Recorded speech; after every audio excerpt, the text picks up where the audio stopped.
Hey guys, tonight we begin with a queen trying to sleep in a castle that has spent the whole day losing heat. Not a fairy tale castle, glowing gold in the snow. Not the painted kind with perfect towers and a bedroom that somehow feels like a modern hotel suite with better curtains. Picture instead a great stone building crouched against the weather, its walls thick enough to resist enemies, but not magical enough to resist winter. The sun has gone down early. The courtyard has hardened under frost. The wooden stairs and gallery floors have begun to complain under every footstep. Somewhere below, a door opens and closes, and the cold slips in like an animal that knows all the routes. Inside this world, the queen's sleep is not a small, private thing. It is almost a household project. Before her body can rest, other people must carry, brush, warm, fold, shake, hang, light, close, and wait. A royal bed in winter is not just furniture. It is a little fortress inside the fortress, made of cloth instead of stone, guarded not with spears but with servants, wool, linen, firewood, and careful timing. And that is the quiet surprise of tonight's journey. Medieval queens were powerful, richly dressed, surrounded by ceremony, and still they had to negotiate with cold like everyone else. Their rank did not remove the winter, it gave them better weapons against it. So tonight, we are going to step softly into that cold royal chamber and follow the making of warmth. We will move past the obvious image of a queen beneath heavy blankets and look at the hidden system around her. The curtained bed, the warmed sheets, the wall hangings, the servants who knew when to enter and when to disappear, the fire that helped but also smoked, the clothing that turned sleep into layers, and the strange truth that comfort, in a castle, was never effortless. It had to be manufactured, every night, by human hands. If this kind of quiet history helps you settle in, you can like the video and subscribe for more slow journeys through the private corners of the past. Nothing loud, nothing hurried, just the small human details that survive after the trumpets and crowns are gone. Now, dim the lights. Maybe turn on a fan for that soft background hum. And let's ease into tonight's journey together. The first thing to understand is that stone is impressive by day and unforgiving by night. A castle wall could make a queen feel protected, but it could not wrap itself around her shoulders. Stone holds cold in a way that feels almost personal. Once winter settles into it, the chill does not politely stay outside. It seeps through floors, gathers near windows, waits in corners, and presses against the skin when the room goes still. Many castles were not the permanently inhabited, perfectly furnished homes we imagine. Royal households often moved from place to place, carrying beds, textiles, tableware, records, clothing, and people with them. A queen's comfort might depend not only on the castle itself, but on what had arrived with her baggage, what had been unpacked, what local stores could provide, and whether the chamber had been prepared early enough to soften the room before night. The royal household was mobile, and that meant warmth sometimes travelled in chests. The queen's chamber, if the household was fortunate, would not be chosen at random. People understood that some rooms were better for winter than others. A chamber above an active room might benefit from rising warmth. A smaller room could be easier to heat than a grand hall. A space away from the worst-facing wind could spare everyone a long night of rattling shutters and moving drafts. But a queen's room also had to satisfy other needs: privacy, security, access, status, and ceremony. The warmest corner of the castle was not always the politically correct place to put a royal woman.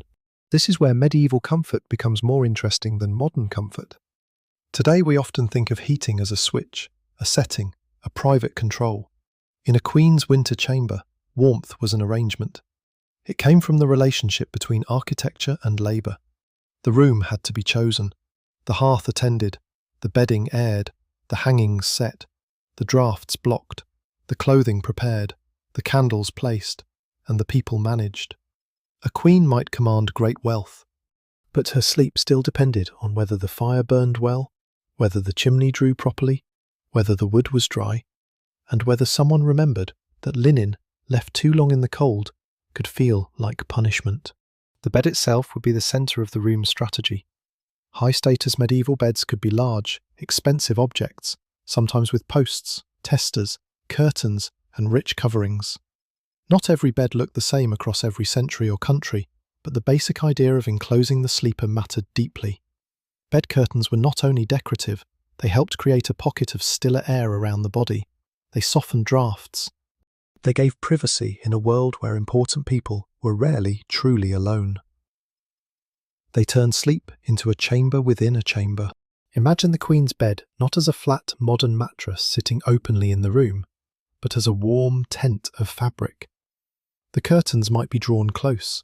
The bedclothes might be layered, linen against the body, woolen blankets, coverlets, perhaps furs or fur-lined textiles depending on place, wealth, and availability. Feather beds and bolsters were known in elite contexts, though not every surviving record lets us say exactly who slept on what in every castle.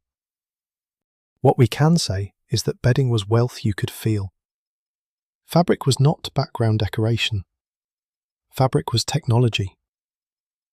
Before the Queen entered the bed, servants might warm it. One method, known in later periods and with roots in practical household habits, involved a warming pan, a covered metal pan filled with embers, moved carefully between sheets to take the bite out of the linen. In other settings, warmed stones, bricks, or wrapped heat sources could serve a similar purpose. The key point is simple and very human. Nobody with resources wanted to slide into a bed that felt like a slab of winter. A cold bed can steal warmth faster than the body can produce it. For a queen, the shock of cold linen was not romantic. It was something the household tried to prevent, but warming a bed was delicate work. Embers could scorch, ash could soil. Carelessness could start danger in a room full of cloth. So the warmth had to be managed, not merely created. Someone had to know when the sheets were warm enough, when the pan had done its work, when to remove it, when to smooth the bedding, when to close the curtains, when to leave the room dim but not dark. Nearby, the fire gave comfort and trouble in equal measure. A hearth could make a chamber livable, but medieval fires were not clean little orange decorations. They needed fuel, draught, air, and attention. Smoke could linger, sparks could leap. A poorly drawing fireplace could make a room smell more like survival than luxury. Even in a royal chamber, heat was uneven. Near the fire, the face might grow warm while the back stayed cold. Across the room, the stone still remembered the weather outside, so the bed had to solve what the hearth could not. The fire warmed the air imperfectly. The bed preserved the body's own heat. The textiles on the walls helped too. Tapestries, hangings, and woven coverings were not only displays of taste and status. Hung against cold walls, they could soften a room, reduce the feeling of bare stone, and trap a little more comfort within the space. A castle chamber without textiles could feel exposed, echoing, and hard. A chamber with hangings became quieter, less severe, more human. The Queen herself would not dress for sleep like a modern person slipping into a thin cotton set under central heating. Night clothing varied, and evidence is not always tidy, but warmth often meant layers close to the body and coverings over it. Linen shifts, caps or head coverings, stockings in some contexts, fur-lined garments before bed, robes for moving around the chamber, and heavy bedclothes all belonged to a world where keeping heat near the skin was common sense. The head mattered, the feet mattered. A draught finding the neck could wake even the most anointed woman in Christendom, and she was anointed, or crowned, or politically significant, or at least surrounded by the expectations of rank. That made her bedtime strangely public even when it became private. Servants might help undress her, remove jewels, arrange hair, bring water, handle clothing, check the fire, and prepare the bed. The Queen's body was her own, but access to it was governed by status, trust, and ritual. A royal woman did not simply flop into bed after a long day of being medieval. She passed through layers of service. There is something almost tender in that, and something unsettling too. The Queen enjoyed comforts most people could not dream of: better bedding, more fuel, more servants, more textiles, better chances of escaping the worst drafts. Yet her comfort was never invisible. It was watched, handled, scheduled, and maintained by others. Even sleep, the most helpless part of the day, reminded everyone of hierarchy. Outside her chamber, the castle continued its winter breathing. The kitchen heat faded. The hall emptied. Dogs curled in warmer spots. Guards shifted weight in cold passages. Servants slept where they could, often in conditions far rougher than the Queen's. The same building held many climates at once: smoky warmth near a hearth, damp chill near a wall, crowded body heat in servant spaces, guarded cold at the gate, and in the royal chamber, a carefully made pocket of softness that existed because many people had made it exist. So when we ask how medieval queens slept in freezing stone castles, the answer is not one blanket, one fireplace, or one clever trick. The answer is a system. A queen slept inside a nest of rank, cloth between her and the air, curtains between her and the drafts, servants between her and the practical work, fire between her and the worst of the night, prayer, habit, and exhaustion between her and the worries waiting in the morning. And as the chamber darkens, the bed becomes the warmest little kingdom in the castle. The curtains draw inward. The last servant steps back. The fire lowers its voice. Beyond the fabric, the walls remain cold, the corridors colder, and the winter presses patiently against every stone. But inside the enclosed bed, beneath layers of linen, wool, and careful labour, the Queen begins the long medieval art of staying warm enough to sleep. The trouble is that this warm little kingdom could not simply be built once and trusted to hold forever. A winter night was long. The room changed while everyone slept. Fires sank. Air shifted. A door opened somewhere beyond the chamber, and a thread of cold found the passage. The fabric around the bed held warmth for a while, but not like a sealed modern room. It held warmth the way cupped hands hold breath, carefully, imperfectly, needing help from everything around it. For a queen, the work of winter sleep began before she ever lay down. It began in the afternoon, when the household started thinking ahead. A cold chamber could not be redeemed at the last second by one dramatic blaze. Stone took time to soften. Bedding took time to air. Damp fabric had to be handled with suspicion. Linen might look clean and fine by candlelight, but if it had been stored in a chest or carried through cold weather, it could hold a chill close to the skin. Wool could be heavy and useful, but it too had to be kept dry. In a damp castle, even luxury could feel clammy if the household was careless. This is one of those details that brings the past very near. The Queen may have owned embroidered textiles worth more than a village house, but she still needed them to be dry. Gold thread could not keep her warm by itself. Rich colour did not stop a draught. A fur lining was comforting only if it had been stored well, brushed, aired, and brought to the right place at the right time. Medieval comfort was not only about owning expensive things, it was about keeping those things usable in a world that loved mildew, smoke, soot, mice, moths, and weather. The chamber servants would have understood the mood of the room in a practical way. They would know which shutter did not close tightly, which corner held the chill, which curtain needed adjusting, which rushes or floor coverings had gone stale, which candles smoked too much, and whether the hearth was drawing properly. These were not small matters. A queen's chamber was a place of rank, but it was also a workplace. Behind the image of softness were people doing the unromantic labour of comfort, carrying wood, shaking cloth, sweeping ash, moving stools, checking doors, and pretending not to hear things they were too low in rank to notice. The floor mattered more than we might expect. In a stone building, cold did not only descend from the air, it rose from underfoot. Bare stone or tile could make a room feel colder than the temperature itself. Elite chambers might use rushes, mats, carpets, or wooden furnishings to soften the floor, depending on period, place, and wealth. These layers did not make a castle cozy in the modern sense, but they interrupted the hard conversation between feet and stone.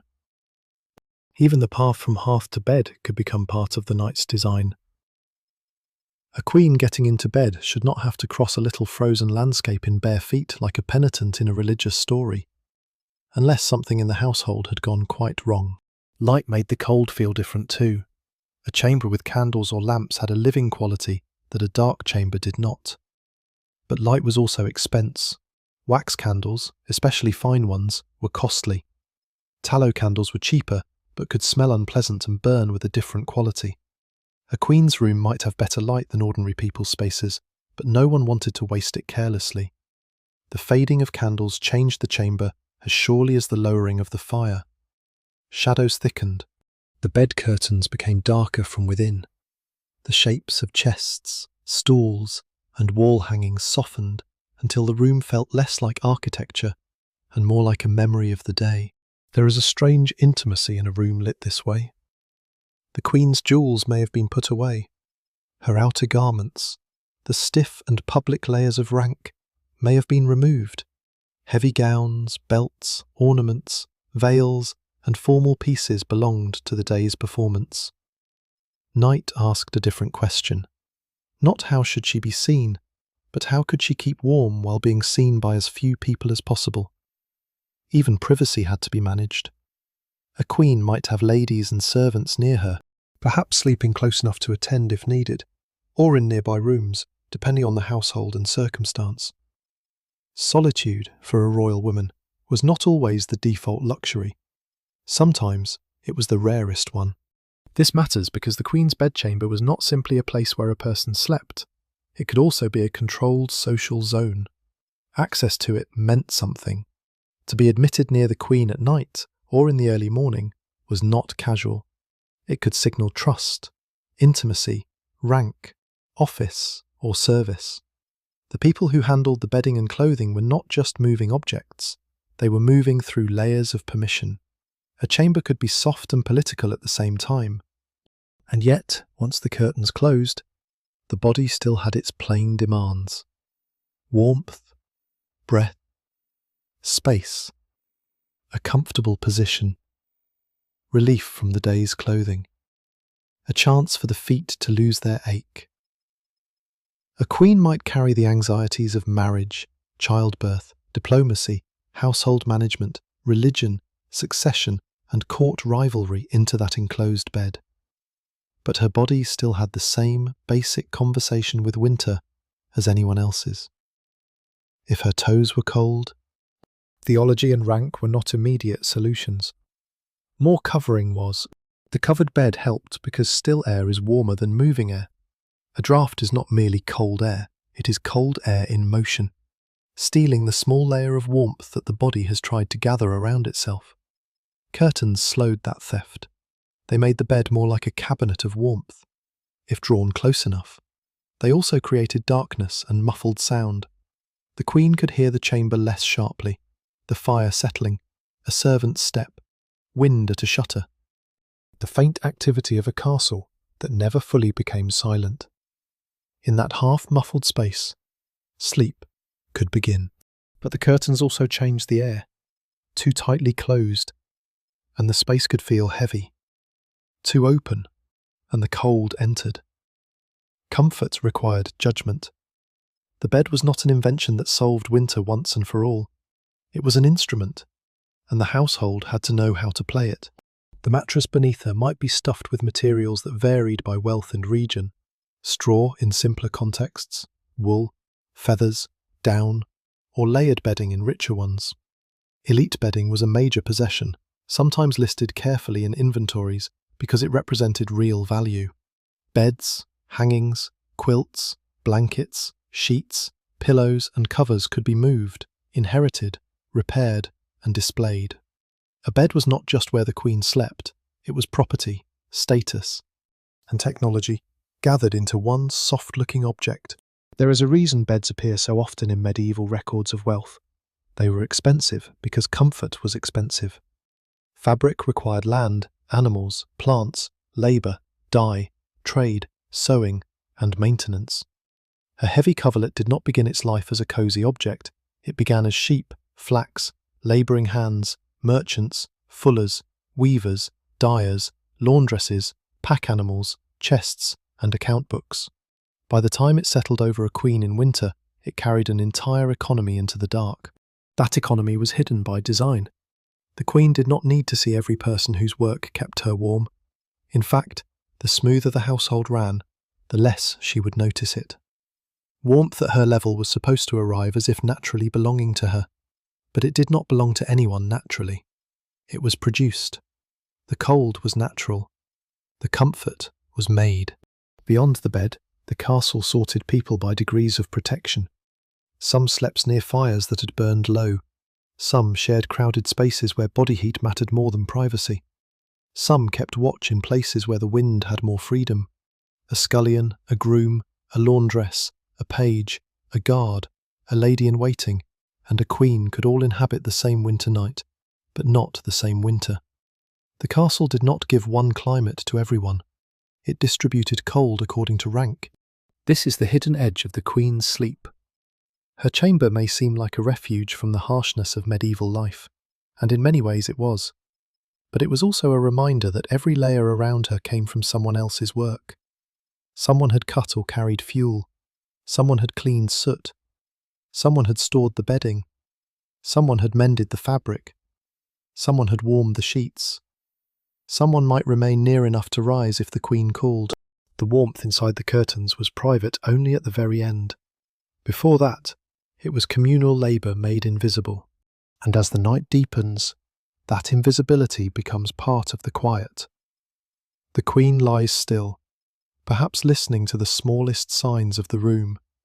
A pop in the hearth, the faint pull of wind, the sleepy shift of a woman attending nearby, the soft weight of bedclothes settling after movement. The chamber does not become truly warm, not by our standards. It becomes survivable, softened, negotiated. Winter still surrounds it. The castle still holds its cold bones, but for a few hours, the bed gathers enough human effort around one body to let sleep approach. Somewhere between midnight and morning, the queen's chamber entered its most fragile hours.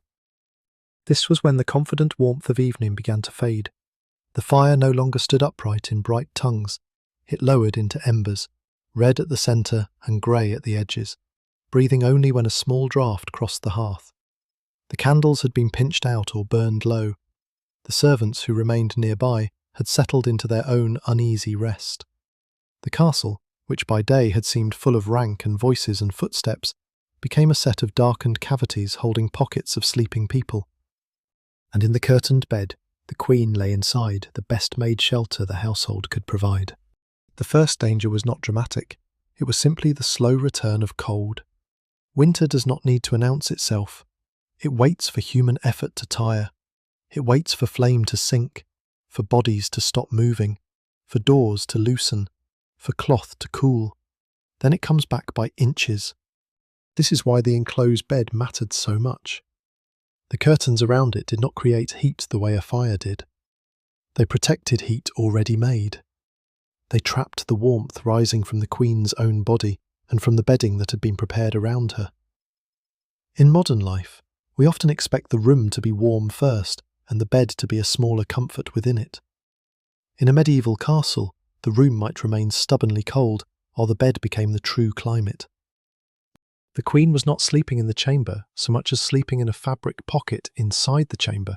That pocket had layers. The linen closest to the skin had to be smooth enough not to irritate. The heavier coverings above had to press down without becoming unbearable. Wool brought warmth even when the air around it was unfriendly. Fur, when used, carried a different kind of comfort. Dense, animal, immediate. The bed might have pillows, bolsters, and additional cloths arranged not only for softness, but for blocking channels where air could creep in. A gap at the shoulder could matter. An uncovered foot could become an entire argument with the night. If the queen woke, she might not wake fully. She might surface slowly, hearing before seeing, the rustle of her own movement, a faint coal settling in the hearth, the tiny sound of fabric shifting where the curtains stirred. Perhaps the wind worked against the shutters in a patient rhythm. Perhaps frost had begun to gather on the inner edge of a window opening, depending on the construction and weather. Even in chambers with some glazing or shutters, the boundary between inside and outside was not sealed in the way modern windows are sealed. Air had opinions. There is a temptation to imagine medieval people as simply enduring discomfort because they knew nothing else. But that is unfair. They understood drafts. They understood damp. They understood the difference between a room that had been prepared and one that had not. They understood that illness, chill, fatigue, and poor sleep could trouble the body. Their explanations for health and air were not always ours, but their senses were not primitive. A queen knew when a room bit at her fingers. A servant knew when bedding felt wrong. A laundress knew when cloth had dried badly. A chamberlain knew when a great house had failed to provide what rank required. The queen's sleep, then, was also a test of management. If she passed the night comfortably, many people had done their jobs well enough to vanish from the story.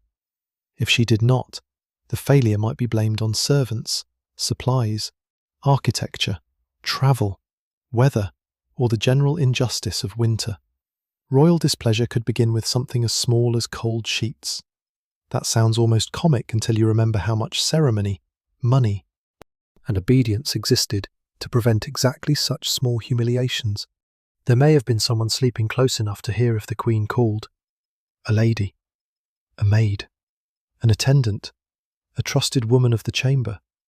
The exact arrangements varied, and we should not flatten them into one universal scene. But royal women often lived surrounded by female service, and night did not remove the need for attendance. If the queen needed more covering, a drink, a light, a prayer book, attention to the fire, or help rising, someone had to be within reach. This made the chamber both intimate and crowded, even when it looked empty. Behind the closed curtains, the queen had a measure of privacy. Outside them, the social world waited in softer form. The bed curtains were not only against cold, they were against eyes. They marked the queen's body as present but veiled, accessible only by rule. In a world where royal bodies mattered politically, even sleep required boundaries. Pregnancy, illness, menstruation, childbirth recovery, grief, worry, and exhaustion could all alter a winter night. A queen was not merely a crowned figure placed gracefully under a coverlet. She was a body with cycles, aches, fears, and ordinary needs, living inside extraordinary expectations. A cold chamber could be especially hard on the very young, the elderly, the sick, or women recovering from childbirth. We do not need to invent melodrama to understand the pressure. A winter night asks more from every body, and high rank does not make the body less human. The bed's enclosed warmth also carried smells. Clean linen if the household was fortunate, wool warmed by the body, faint smoke threaded into fabric from the hearth, herbs perhaps, depending on local practice and personal preference, used to freshen spaces or discourage pests, the ghost of candle wax, the less charming possibility of damp rushes, old smoke, and the unavoidable closeness of people living without modern ventilation. A royal chamber could be luxurious and still smell unmistakably pre-modern. Comfort did not mean sterility. It meant that the best available materials had been arranged between the queen and the discomforts pressing in. Pests were another quiet reality. Not every royal bed was crawling with horror, and we should avoid the cheap version where the medieval past becomes one long dirty joke. But insects, mice, fleas, and other unwelcome small lives were part of pre-modern domestic management. Fine households worked against them with cleaning, airing, storage, herbs, animals, and vigilance.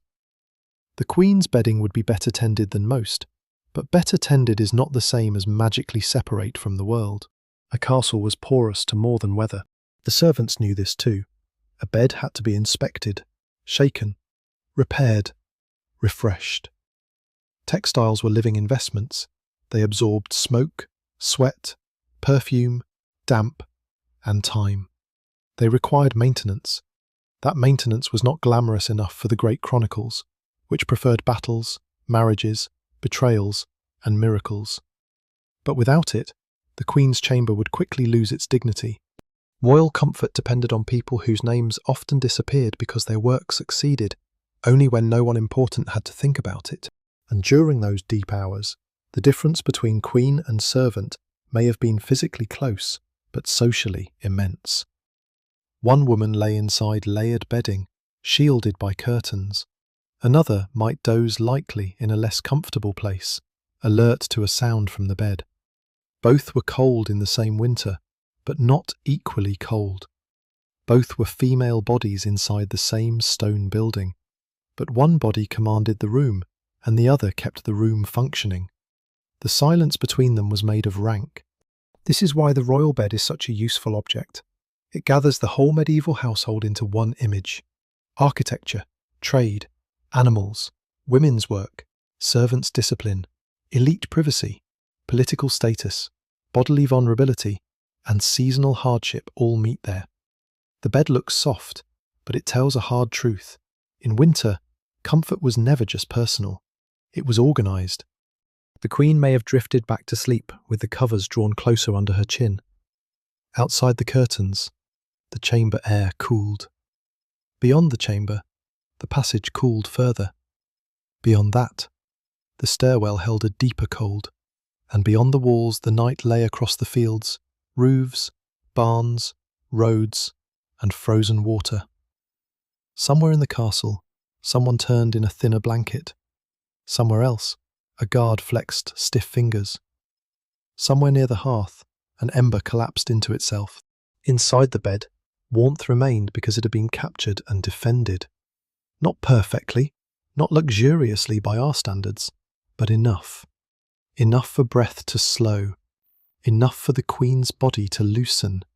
Enough for the strange machinery of status to disappear for a while into sleep, leaving only the soft weight of cloth, the muted room, and the long, cold patience of the castle around her. Morning did not arrive all at once. It entered the Queen's chamber in small, reluctant signs. Before the first clear light, there was usually a greyness, a loosening of the dark behind the shutters, a subtle change in the fire's colour, a sense that the cold had reached its deepest point and was now merely holding the room in place. The castle at this hour could feel less like a grand residence than a sleeping animal made of stone. The outer walls held the night. The towers kept their watch. The passages stayed hushed, except for the earliest servants already moving through work that could not wait for comfort. Inside the curtained bed, the Queen might wake before anyone dared disturb her. This did not mean she was ready to rise. It meant only that sleep had thinned, a colder patch near the shoulder, a foot searching for warmth beneath the covering, a faint ache from lying still under heavy bedding. The body knows morning before the mind accepts it. The bed that had protected her through the night now became a different kind of enclosure. At night, its curtains kept cold away. At dawn, they delayed the return of public life. Within them, the Queen remained almost outside the court's reach. Beyond them waited prayer, clothing, duties, messages, household matters, political expectations, and the endless small ceremonies by which royalty became visible again. The curtained bed was the last soft border before the day claimed her. And this is another part of medieval winter sleep that modern imagination often misses. Waking was as managed as sleeping. A queen did not simply throw off the covers, stretch, and walk barefoot toward a heated bathroom. Getting out of bed in a cold chamber required planning. The room beyond the curtains might be sharply colder than the air inside. The hearth might need stirring. Clothing had to be near at hand. Shoes, stockings, a robe, a mantle, a head covering, perhaps warm water if available, had to be brought or prepared. The first step from bed into the room could be a shock if the household had not softened the transition. Servants might rise quietly before the Queen fully emerged. Someone could tend the hearth, coaxing embers back to life, or adding fuel if the household allowed it at that hour. Someone might bring a light. Someone might warm or arrange garments. The chamber's stillness began to break, but gently, because waking a queen was not the same as waking a child late for chores. There was etiquette in the timing. even if the practical goal was simple: make the cold morning bearable without making the royal body wait too long. The Queen's first clothing mattered. Night coverings might be warm while she stayed in bed, but they were not enough for the chamber air. A robe or fur-lined garment could be placed ready. Linen next to the skin might feel cold at first unless warmed or kept close. Layers would return, not the full ceremonial weight of the day immediately, but enough to protect her while she prayed, washed, spoke, or sat. The body had to be covered before the person could become public. In many elite households, mourning had religious shape. A Queen's Day might begin with private prayer, attendance at chapel, or devotional routines, depending on place, period, personality, and circumstance. Winter did not cancel piety, it merely made the route to piety colder. A prayer book held in chilled fingers, breath visible in a poorly warmed space. The sound of quiet words spoken near a revived fire. These details remind us that medieval religion was not only architecture and stained glass, it lived in cold mornings, tired bodies, and repeated habits. If she rose for chapel, the movement from chamber to sacred space could be another negotiation with temperature. Corridors might be colder than the room she had left. Stairways could gather draughts, stone steps might hold night in them. Clothing, footwear, and attendants created a moving pocket of rank around her. A queen going through a winter castle was never just a woman crossing a building. She was a small procession of warmth, fabric, light, and status moving through hostile air.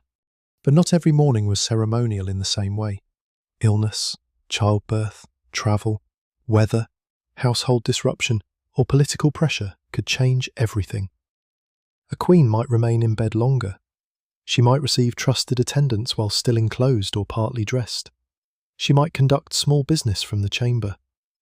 The bed itself, for elite people, could sometimes be more than a place of sleep. It could be a place of recovery, counsel, birth, death, negotiation, or controlled access. The boundary between private and public was not drawn where we might draw it. This is why the royal chamber had to be both intimate and functional.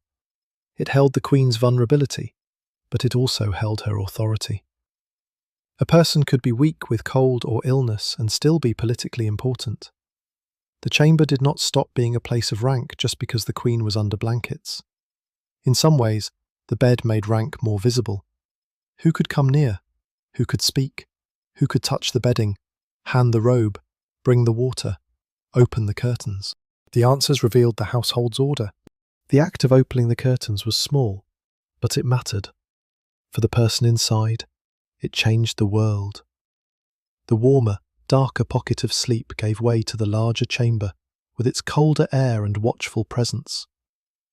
The drawn fabric might have held the smell of the night: linen, wool, smoke, warmed body, and the stale edge of closed air. As it opened, the Queen met the room again. The hearth, the chests, the wall hangings, the stool, the servants' lowered eyes, the day waiting patiently in the cold. And around her, the household continued the work that had made the night possible. The bed had to be restored, covers shaken or rearranged, linen checked, curtains tied back or left partly closed, ash cleaned, fuel accounted for, clothing removed from where it had been kept warm or dry, chamber pots dealt with discreetly, rushes or floor coverings inspected. None of this belonged in the grand image of queenship, but all of it belonged to queenship as lived reality. There is a deep difference between luxury and ease. A medieval queen could possess luxury without having ease in the modern sense. Her world might include costly textiles, jewelled objects, imported spices, musicians, noble attendants, and sacred art, yet it might still require servants to fight smoke, damp, pests, draughts, mud, and cold every day. The Queen's winter sleep shows this clearly. She had more help than nearly anyone, but the help existed because the world itself was hard to manage, and the hardness did not disappear at dawn. The bed that had seemed so inviting at night became a problem to leave. The room that had been softened by darkness showed its surfaces again. Stone remained stone. The fire needed feeding. The air near the floor still carried a bite. The Queen's body, warmed under coverings, had to be transferred into another system of protection: clothing. Medieval clothing, especially elite clothing, could be heavy, layered, and laborious. It offered warmth, but it also required assistance.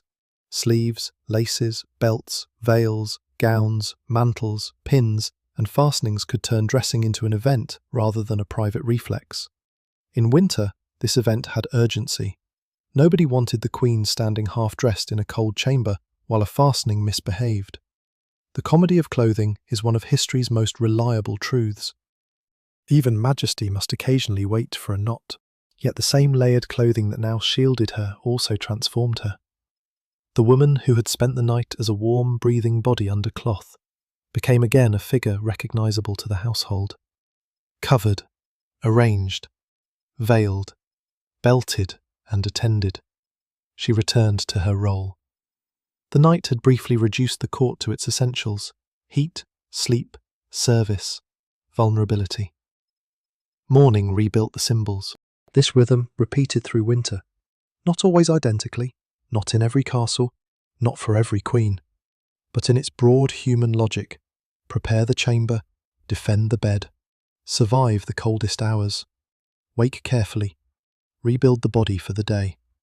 The Queen's power did not free her from the cycle, it placed more people around it, and perhaps that is why the image stays with us. A queen in a freezing castle is not only a contrast between luxury and discomfort, it is a reminder that power has a body. Power gets cold. Power wakes before dawn and dislikes the first touch of air on warm skin. Power depends on someone bringing the robe at the right moment. Power, for all its ceremony, still has feet that do not want to meet a winter floor. So as the castle stirs and the chamber brightens, the bed loses its small night kingdom. Its curtains are drawn back. Its warmth escapes. The Queen rises into layers, into prayer, into duty, into the managed weather of rank. Behind her, servants begin returning the bed to order, preparing it already for the next battle with the cold.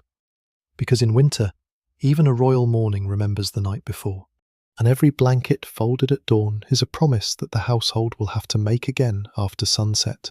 By the time the Queen was dressed, the bed had already begun to change back into an object. During the night it had been a shelter, almost a living thing, holding the heat of her body inside its curtains. At dawn, once she rose from it, that magic thinned quickly. Warmth escaped into the chamber, the sheets cooled, the hollow where her body had rested began to flatten. The bed stopped being a private climate and became property again, fabric to be handled, inspected, straightened, protected, and made ready for the next use.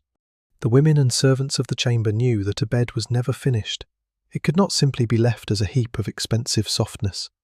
Bedding had to be managed as carefully as silver plate or jewels, because, in a medieval household, good textiles were wealth that could rot, stain, tear, burn, or vanish.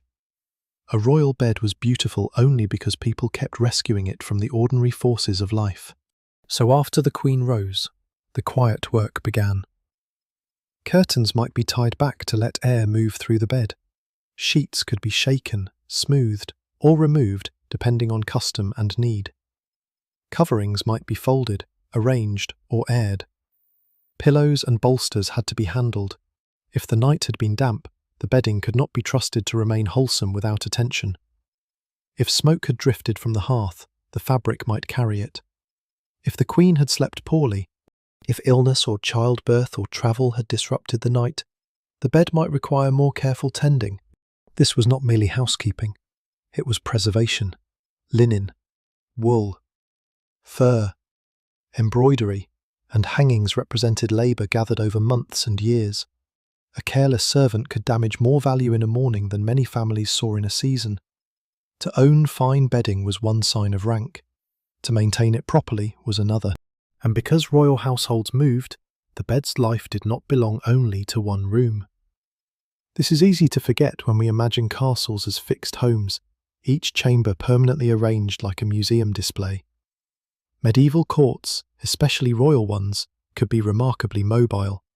Kings, queens, noble households, officials, clerks, cooks, grooms, guards, chaplains, laundresses, and carts of belongings moved from residence to residence for politics, administration, hunting, ceremony, war, childbirth, religious observance, or simply because one place had exhausted its stores and another was ready to receive them. A queen's winter sleep might therefore depend on a travelling world of objects. Beds could be dismantled or partially transported. Textiles could be packed into chests. Hangings could be taken down and rehung. Clothing, chapel goods, cushions, table linens, and chamber furnishings could move with the household. Warmth itself was portable in the form of cloth. The castle supplied walls and rooms. The royal household supplied much of the softness. Imagine the work behind that. Heavy chests creaking open. Folded wool and linen lifted out into cold air. Servants checking for damp or damage after a journey. Hangings being placed against walls that had not yet learned the household's presence. A bed assembled not as decoration, but as a survival instrument for someone whose body mattered to dynastic politics. If the queen was pregnant, ill, newly arrived, aging, or simply tired from travel, the need for a properly prepared bed became even more urgent. This makes the queen's comfort feel less like a single chamber scene, and more like a moving campaign against discomfort. Not a military campaign, though some of the logistics would have impressed a soldier. A domestic campaign: wood, cloth, light, water, bodies, time. Every stop required the same question: where can warmth be made, and who must make it? In a harsh winter, the answer might not be easy. Roads worsened, supplies slowed, fuel mattered. Wood was not an abstract resource waiting politely beside every hearth. It had to be cut, stored, transported, guarded, allocated. A great household burned through astonishing amounts of it, not only for chamber fires but for kitchens, baking, brewing, washing, heating water, and countless other tasks. The Queen's chamber fire was part of a larger competition for fuel. Rank helped decide the outcome. It did not make the wood appear by miracle. The same was true of laundry. Clean linen sounds simple until one thinks about washing it without modern plumbing. Heated machines, chemical detergents, or indoor drying rooms as we know them. Winter laundering was heavy work. Water had to be carried or managed. Cloth had to be beaten, rinsed, wrung, dried, aired, folded, stored. In cold or wet weather, drying could be difficult. A queen's sheets might be finer and more carefully handled than most, but that only increased the stakes. Fine linen demanded labour. Cleanliness at the top of society rested on the backs, hands, and shoulders of people who rarely appear in royal portraits. There is a quiet irony here. The Queen's bed was a symbol of intimacy and rank, but it was also one of the most public products in the household.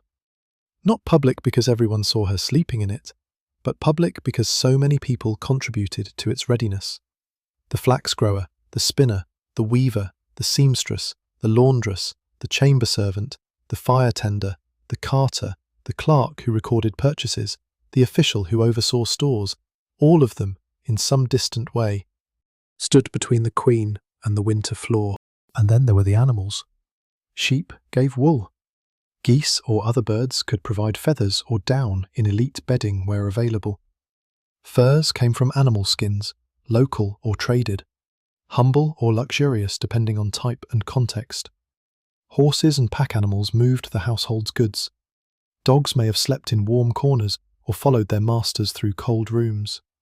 Medieval warmth was not a purely human achievement. It rested on a web of animals, land, labour, and trade. The Queen may not have thought through all of this when she lay under the covers. Most people do not meditate on the entire economy of their blanket while trying to sleep. But the system was there, whether noticed or not. Every layer had a history. Every comfort had travelled. A wall hanging, for example, could transform the feeling of a chamber. To modernise, it may seem like decoration, a grand tapestry meant to impress visitors. It was that, certainly. It could show biblical scenes, hunting, romance, heraldry, saints, flowers, beasts, or patterns that signalled taste and identity. But in winter, it also stood between the room and the wall. It softened acoustics. It reduced the bare chill of stone. It made the space feel inhabited. When hung near a queen's bed, it participated in warmth without looking like a tool. This is one of the loveliest truths of medieval domestic life. Beauty and usefulness were often woven together. A rich textile could proclaim status and help keep out drafts. A fur-lined garment could display wealth and hold heat. A carved chest could store valuables and protect bedding from pests. A bed curtain could show colour, privacy, and insulation at once. The Queen's chamber was not divided neatly between practical objects and symbolic ones. In winter, the symbolic had to do some work. Yet the cold still found weaknesses. A tapestry could not fix a bad roof. A curtain could not repair a broken shutter. A fur coverlet could not make a damp chamber healthy. If a castle was poorly maintained, hurriedly prepared, or simply exposed to brutal weather, even a royal woman could feel the limits of wealth. Medieval elites were not helpless, but neither were they living in fantasy warmth. Their comfort came from layers, because no single solution was enough. As the day moved forward, the Queen's chamber might become active again. People entered for tasks, removed items, brought others, adjusted the fire, cleaned, carried messages, prepared clothing, or made ready for the Queen's return. The bed, now emptied of her sleeping body, waited like an instrument between performances. It held the memory of the night in its folds, and the promise of the next one in its structure. The castle outside did not care about these human arrangements. Winter light might touch the stone for a few brief hours and then withdraw. Snow could gather in the yard, ice could cling near water sources, horses stamped, smoke rose from chimneys and drifted sideways in the wind. Somewhere, servants planned for evening before the afternoon was fully gone, because comfort was always late if one began too late. And in that rhythm, the Queen's sleep becomes part of the household's larger pulse. Night is prepared during day.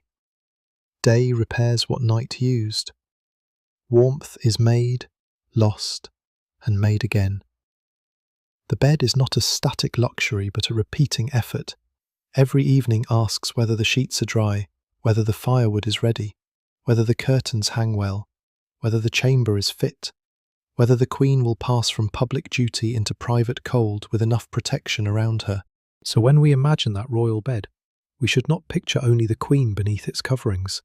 We should picture the chests, the folded textiles, the smoke-darkened hearth, the hands that lift and smooth and mend, the animals that supplied wool and fur, the road that brought the household there, the servants who know the room's flaws, and the cold patiently waiting for one mistake.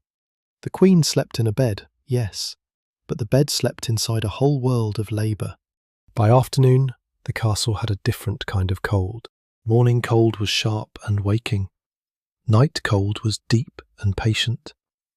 But afternoon cold in winter had a deceptive quality. For a few hours, the place might seem almost manageable. Light entered where it could. Fires had been working since morning. People moved more quickly. Kitchens produced heat in great bursts. Doors opened and closed with purpose. The household had enough noise to make the building feel alive. And yet everyone who understood the rhythm of winter knew that the day was already slipping away. This was the hour when wise servants began preparing for a night that had not yet arrived. The Queen might still be occupied with prayer, counsel, correspondence, sewing, music, receiving visitors, hearing petitions, or moving through the slow obligations of rank. But somewhere in the background, her chamber was being judged. Would it hold enough comfort after sunset? Had the right bedding been brought? Was the firewood close? Were the hangings in place? Had anything gone damp? Did the room smell too strongly of smoke? Was there a draught no one could ignore once the lamps were low? A great household ran on anticipation. Waiting until the Queen was cold was failure. The trick was to notice the cold before it became an insult. The chamber itself had to be prepared almost like a small stage, though the performance was sleep. The hearth might be cleared and laid. Ash had to be managed, because too much ash could smother a fire, while a poorly cleaned hearth made the room feel neglected.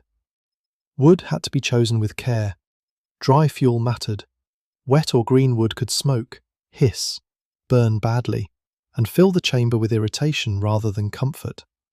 A queen did not need a dramatic mountain of flame. She needed a steady, controllable fire that warmed without turning the room into a smoky punishment. This is one of those places where medieval luxury becomes very practical. The richest fabric in the world could not help much if the hearth smoked into the bed curtains. A badly tended fire did not care about titles. It would sting royal eyes as readily as any peasant's. So the people who maintained chamber fires needed knowledge that rarely looks grand in history books. How wood behaved, how air moved, how embers lasted, how much fuel to add, when to open or close a screen, how to keep sparks away from cloth, how to coax heat without making the chamber foul. The fire was useful, but it was also a risk.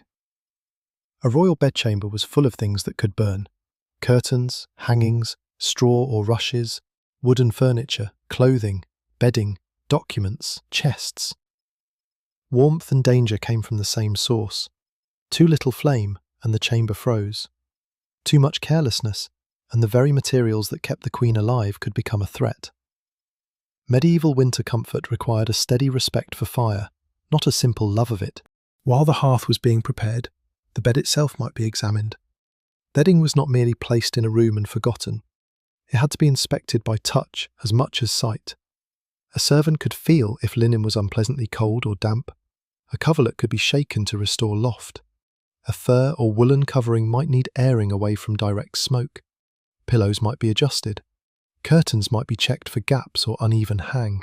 A bed that looked splendid from the doorway might still fail the body lying inside it. The Queen's chamber had its own weather map. The wall near the window might be colder. The side near the hearth might be warmer but smokier. The floor near the door might catch a draught. A corner might smell of damp. A servant who had worked in the room for months would know these things without needing to name them grandly. She might place a stool differently, move a chest, adjust a hanging, tuck a cloth, or close a shutter with particular firmness, because experience had taught her where the night entered. Shutters and windows were crucial in some castles and palaces.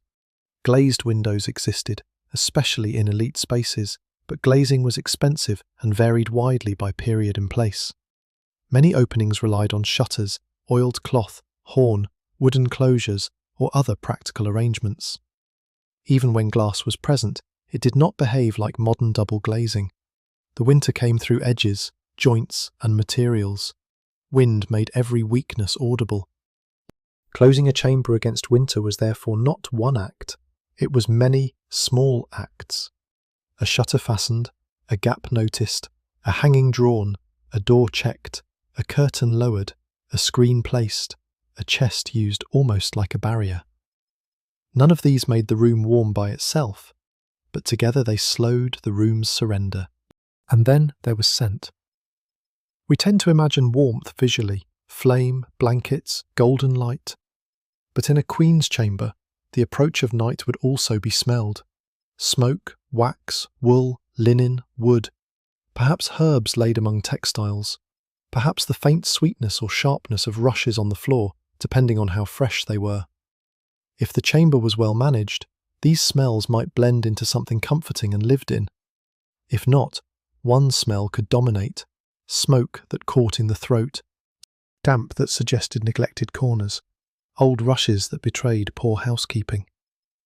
The Queen herself may not have supervised all this directly, but she would feel the result. Royal households had officers and servants whose duties were organised around maintaining standards. The Queen's comfort was not left to random kindness. It belonged to the structure of service. Someone was responsible. Someone could be praised, blamed, replaced, promoted, or remembered for competence. Good service made the Queen's needs appear to be met before she spoke them. By late afternoon, as light weakened, the room's colours would change. Tapestries and hangings lost their bright detail and became warmer masses on the wall. Metal objects dulled unless they caught firelight. A polished cup, a clasp, a candlestick, A basin might flare briefly and then sink back into shadow. The bed curtains, depending on their fabric and colour, could deepen into a kind of private dusk of their own. The Queen's evening clothing formed the next layer of preparation. Before sleep, she did not simply remove the day. She moved through a softer arrangement of the body. Outer garments might be heavy from rank: lined gowns, sleeves, belts, formal coverings, jewellery, veils, pins. Perhaps garments chosen for public identity as much as warmth. These items had to come off in order, with care. Pins could prick, jewels could snag, laces could resist. Fine fabric could be damaged by impatience. The removal of status was almost as skilled as its display, and beneath that display was the more ordinary concern. Do not let her become chilled while undressing. A cold chamber could turn the act of changing clothes into a race. Servants might warm garments near the fire, though always carefully. They might have a robe ready before the heavier gown was fully removed. They might manage screens or curtains for privacy and draught control. A queen's body passed from one system of warmth into another, from public clothing into night protection, from chamber air into bed enclosure. The sequence mattered. Too long uncovered, and discomfort set in. Too much heat from the fire, and the room became smoky or dangerous. Too many people, and privacy thinned. Too few people, and the work slowed. The ideal was a choreography so practiced it looked calm. The Queen, depending on temperament, might speak little at this hour, or she might talk with a trusted lady, hear a final message, request a devotional object, ask after a child, mention a household concern, or simply endure the fussing of service with the tired patience of someone who has been watched all day. The chamber at bedtime was not always silent. It could hold murmured conversation, small instructions, the soft scrape of a chest lid, the ring of a basin, the hush of fabric over fabric. But slowly, the room narrowed toward the bed. This narrowing is important. A medieval Queen's Day could involve many spaces: hall, chapel, chamber, wardrobe, garden, gallery, council rooms, perhaps the rooms of children or attendants, depending on the household. At night, the world reduced itself. The court did not vanish, but it retreated. The walls seemed thicker. The sounds became fewer. The bed waited as the final object toward which everyone's work pointed. Before she entered it, the linens might be warmed, the covers arranged, the curtains opened just enough for her to climb in. Perhaps a servant placed the final cloth with the kind of attention that never enters chronicles because it looks too small, smoothing a crease where it would bother the ankle, checking that a bolster had not shifted, drawing a covering evenly so one side did not lose warmth before morning. These small acts are the heart of the story, not the crown, not the stone tower against the sky, the crease at the ankle, the dry sheet, the properly drawn curtain, the ember that lasts. Because when winter came down hard on a castle, survival was often made from details. A queen's sleep depended on large systems: wealth, rank, architecture, land, servants, but it reached her body through tiny corrections. The room did not need to be perfect. It needed to be corrected enough. One more log, one more layer, one shutter fastened better, one cloth warmed rather than left cold, one servant noticing what another might miss. As evening settled fully, the bed became ready to receive her again. Outside, the castle's stones began their slow return to darkness. The sun's weak memory drained from the walls. The kitchens still glowed somewhere below, but their heat belonged mostly to those rooms. The Queen's chamber held its own small defence: fire, fabric, labour, and the practised intelligence of people who knew that winter always came back. And yet the Queen's chamber was only one answer to the cold. The castle around it had many others, each shaped by rank, duty, and the stubborn fact that winter did not respect walls as much as builders hoped. Below or beside the Queen's rooms, warmth gathered in places of work. Kitchens could be fiercely hot, not gently warm. Their fires were built for roasting, boiling, baking, brewing, heating water, feeding bodies, and sustaining a household that might number in the hundreds when the court was in residence. In winter, the kitchen was one of the castle's great engines. It produced food, steam, smoke, smells, irritation, sweat, and a kind of rough comfort that was very different from the Queen's enclosed bed. The Queen herself might not spend long in those kitchen spaces, but her sleep depended on them in indirect ways. A hot meal before night could help the body meet cold. Warm drinks, broths, spiced wine in some elite contexts, or heated water might move upward through service channels into more refined rooms. The kitchen's heat did not simply stay below, it travelled in vessels, foods, hands, and breath. A servant carrying something warm through a cold passage was moving a little piece of the kitchen toward the Queen. This is how castles distributed comfort. Unevenly, awkwardly, and through movement. Heat rarely filled the whole building. It appeared in pockets, near the oven, near the hearth, inside the curtained bed, beneath a fur-lined mantle, in a cup held between both hands, under a dog curled close to someone's feet. Medieval warmth was not a blanket thrown over the whole castle. It was a series of islands. The Queen's Island was the most carefully defended, but it was still connected to all the others. If the kitchen fires burned badly, meals suffered. If fuel was short, choices had to be made. If servants were exhausted, the chamber might be prepared less well. If roads were frozen or stores mismanaged, even high rank could feel the strain. The Queen's bed was the last visible comfort in a long chain of practical success. Food mattered more than we may first think when talking about sleep.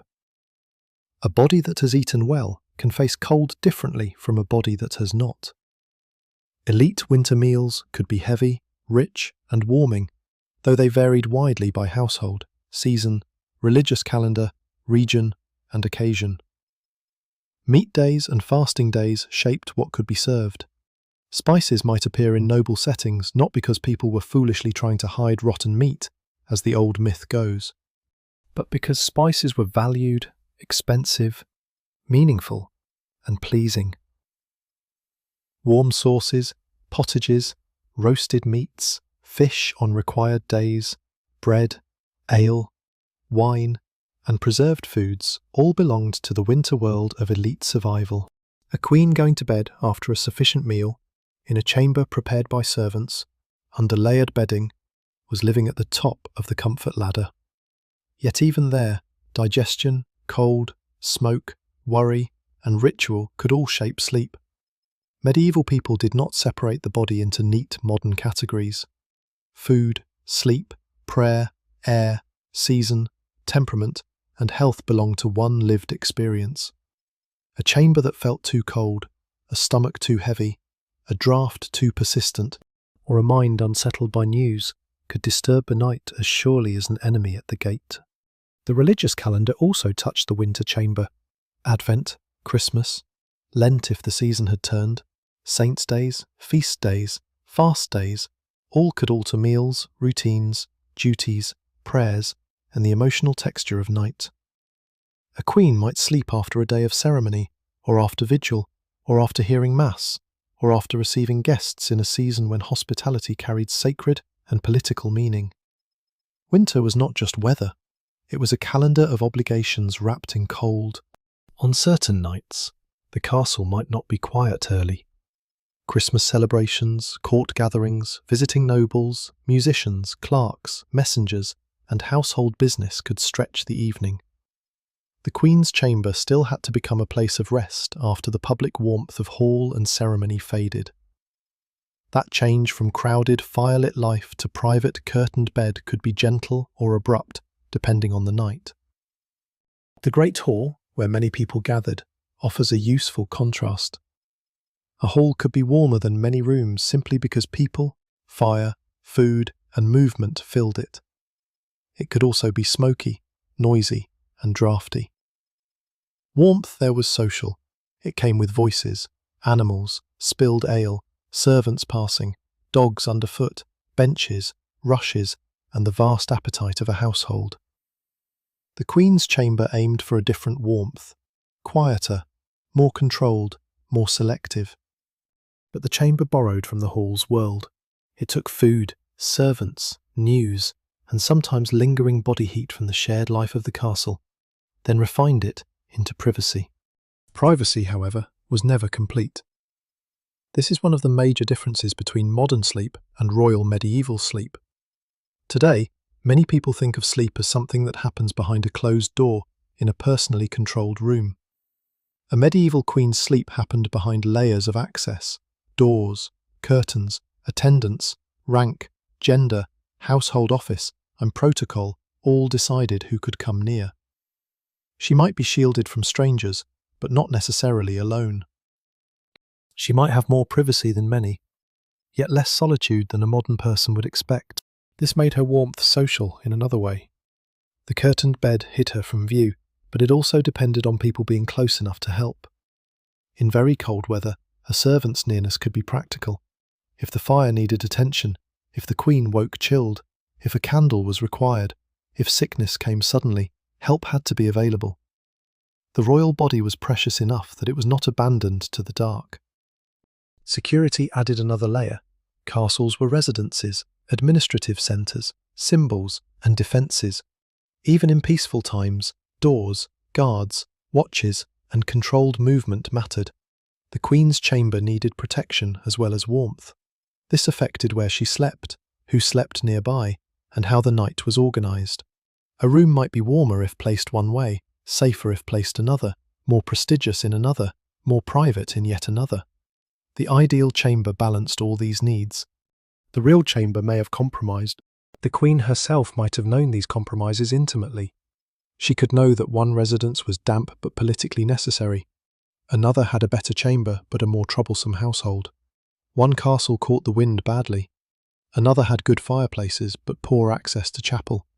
One bed was splendid but difficult to warm. Another was plain but blessedly sheltered. Royal life involved movement through places that had personalities. Buildings were not neutral containers. They had habits. There is something quietly funny in that. A queen could command deference from nobles and still lose an argument with a draughty window. A council might bend to her influence, but a badly fitted shutter remained unimpressed. Power could arrange people more easily than it could arrange air. This is not to diminish the sophistication of medieval households. They were often highly capable, observant, and resourceful. They knew how to use textiles, screens, fire, placement, food, clothing, and routine to make winter livable. They did not have central heating, but they had experience. They had a layered intelligence built from repetition. The same winter problems returned every year, and every year people learned which rooms to prefer, which servants were reliable, which fabrics worked, which fires smoked, which routes through the castle were worst after dark. A queen's comfort rested on that memory. Not just written memory in accounts and inventories, though those mattered, but bodily memory, the chamberwoman's sense of how cold the linen should feel before it was unacceptable, the fire tender's sense of how embers should look before sleep, the laundress's sense of whether cloth had truly dried, the porter's sense of which door must be checked against the wind. History often records orders, payments, and possessions, but the lived past also depended on skilled habits that left little trace. As evening approached again, these habits gathered around the Queen invisibly. The kitchen sent warmth upward in food and drink. The hall slowly released its noise. The chapel held its prayers. The wardrobes and chests gave up cloth. The hearth took wood. The servants watched the weather with the seriousness of people who would have to answer for its effects. And the Queen's chamber, prepared once more, waited for the hour when rank, cold, and exhaustion would meet inside the curtains. Outside, the castle might look almost still, a dark shape against winter fields.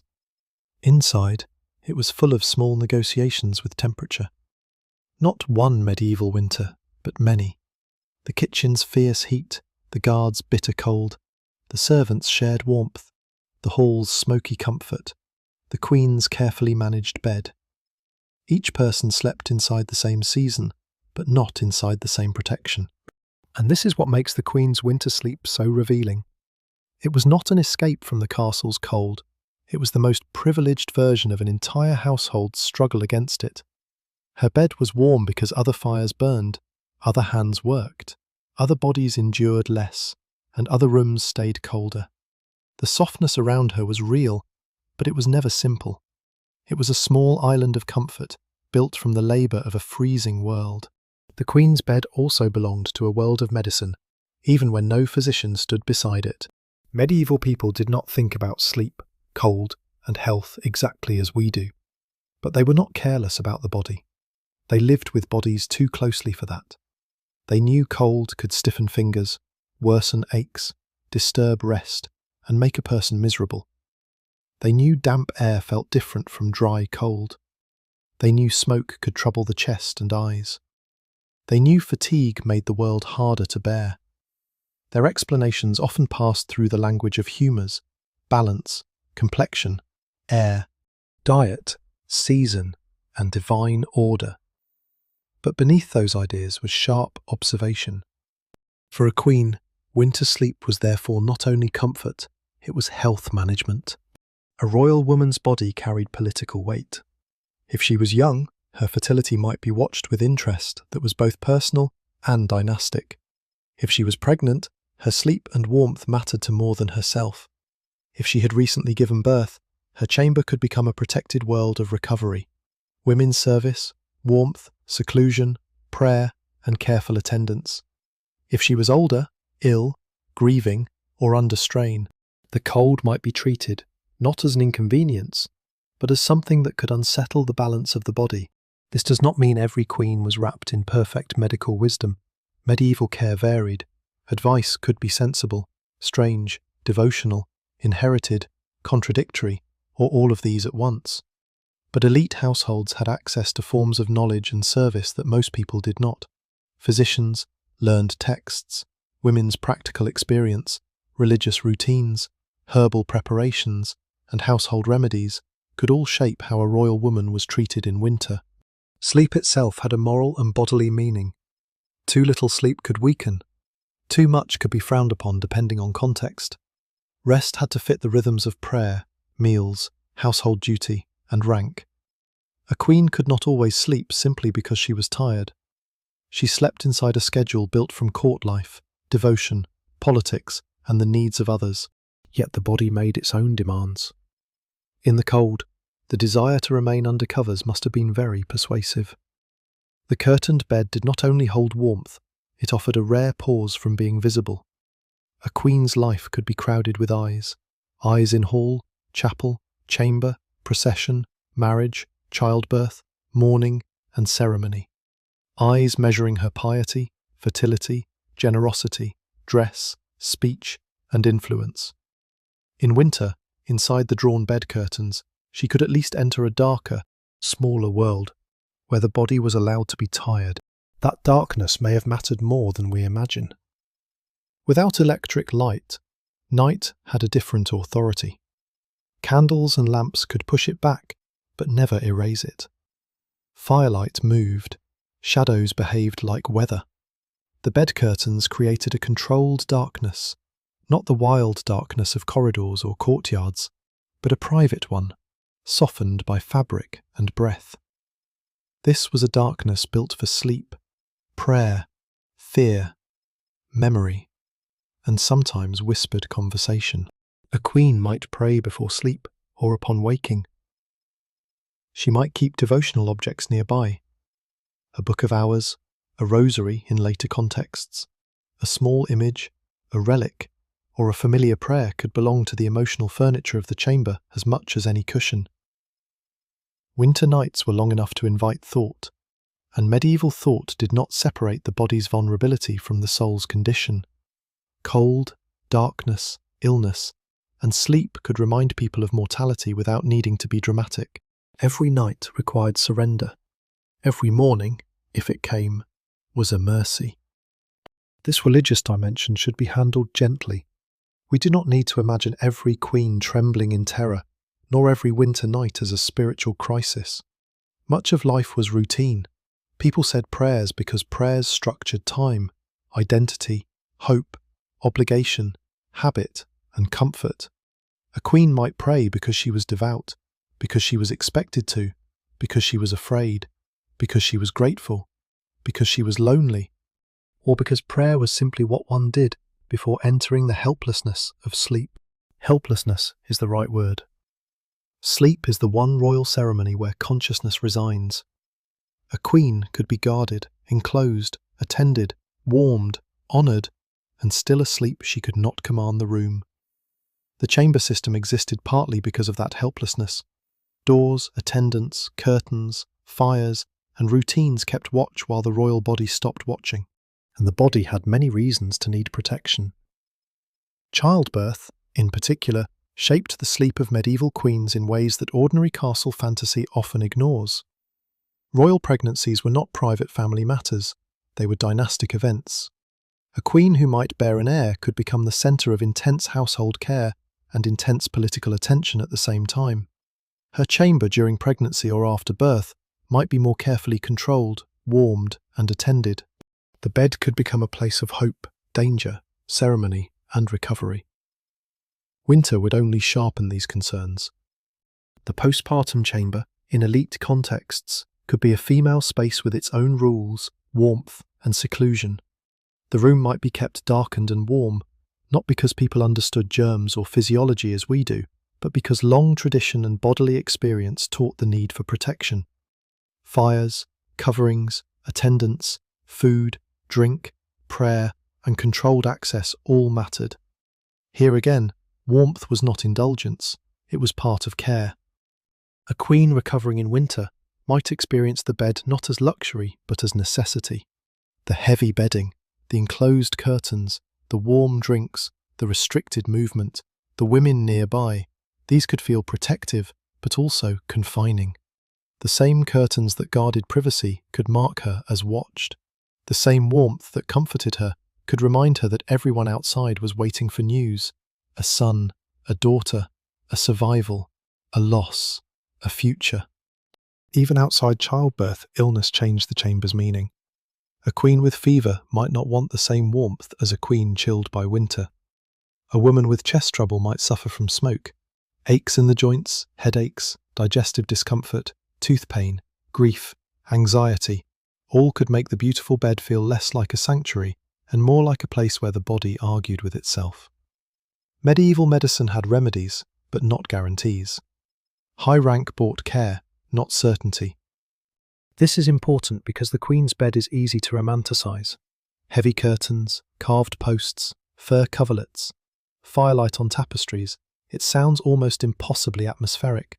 But the people who used these things were not posing for our imagination.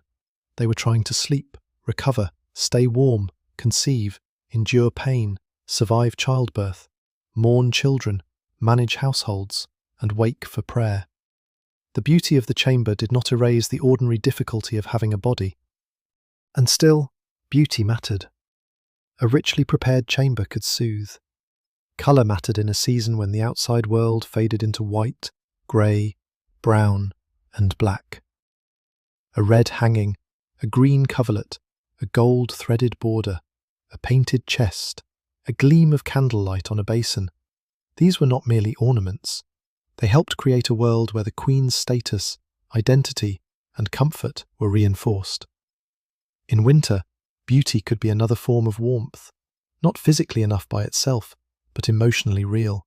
There was also the sound of care. The low voice of an attendant, the careful setting down of a cup, the small scrape of fire tools, the rustle of cloth lifted and replaced, the whispered prayer, the chamber door closing softly. Such sounds could be reassuring if the queen trusted those around her. They could be irritating if she wanted solitude. They could be dangerous if politics had made the household tense. A royal chamber was intimate, but intimacy at court always had listeners. Trust, therefore, was part of sleep. The queen had to trust the women near her body, the servants near her possessions, the people near the fire, the guards near the door, the officers who managed the household.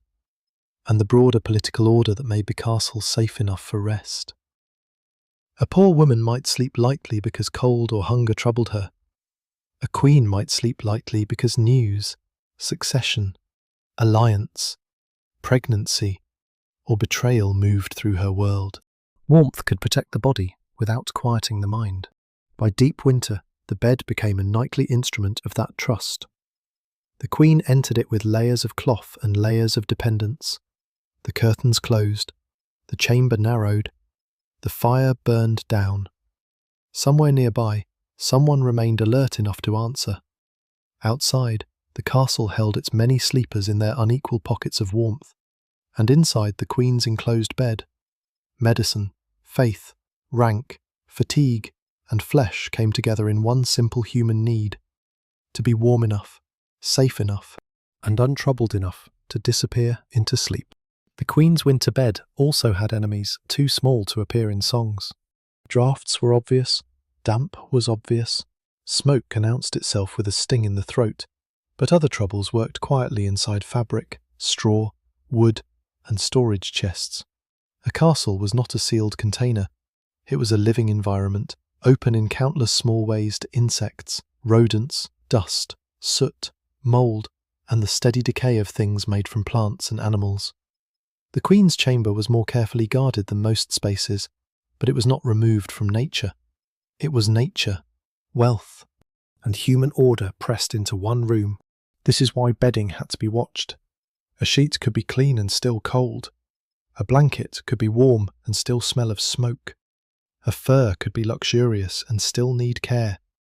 A mattress could seem soft and still hold the memory of damp. A bed curtain could look splendid while quietly gathering dust from the room. The beauty of the chamber depended on maintenance so constant that, when done well, it almost disappeared. There is a kind of history hidden in that disappearance. People remember crowns. They remember battles and marriages.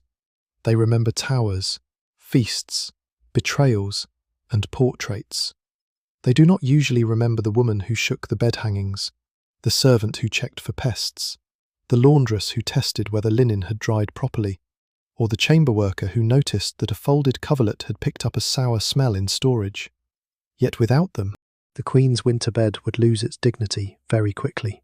A fine bed was vulnerable precisely because it was made of valuable, touchable things. Wool invited moths. Fur needed care. Linen absorbed moisture. Feathers could compress or become unpleasant if poorly kept. Wooden frames could loosen. Chests could keep fabric safe, but only if the fabric was stored dry and inspected. A castle household had to fight a quiet war against the ordinary world.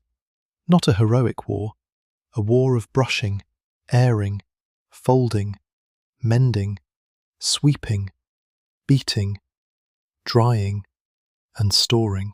This work often belonged to women, though not only women, and it required practical intelligence.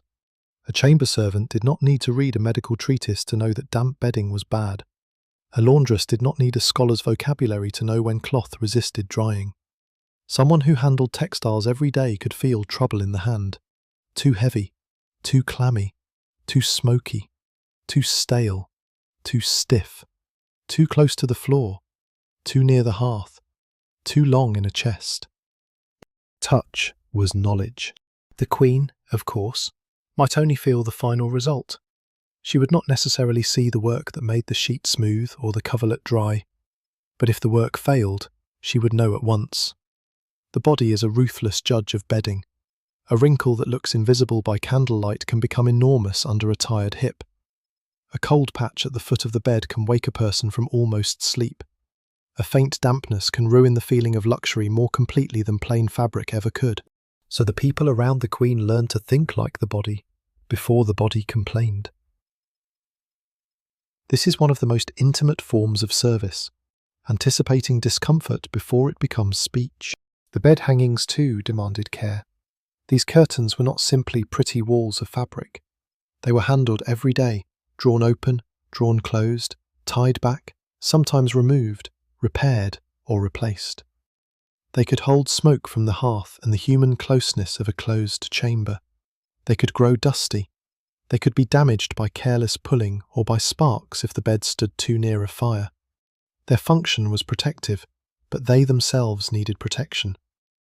A queen's bed curtains also carried meaning. They made the sleeper unseen. In a room where people might move in service, the curtains created a boundary of rank and modesty. Closed curtains said, "The royal body is present, but not available to ordinary sight."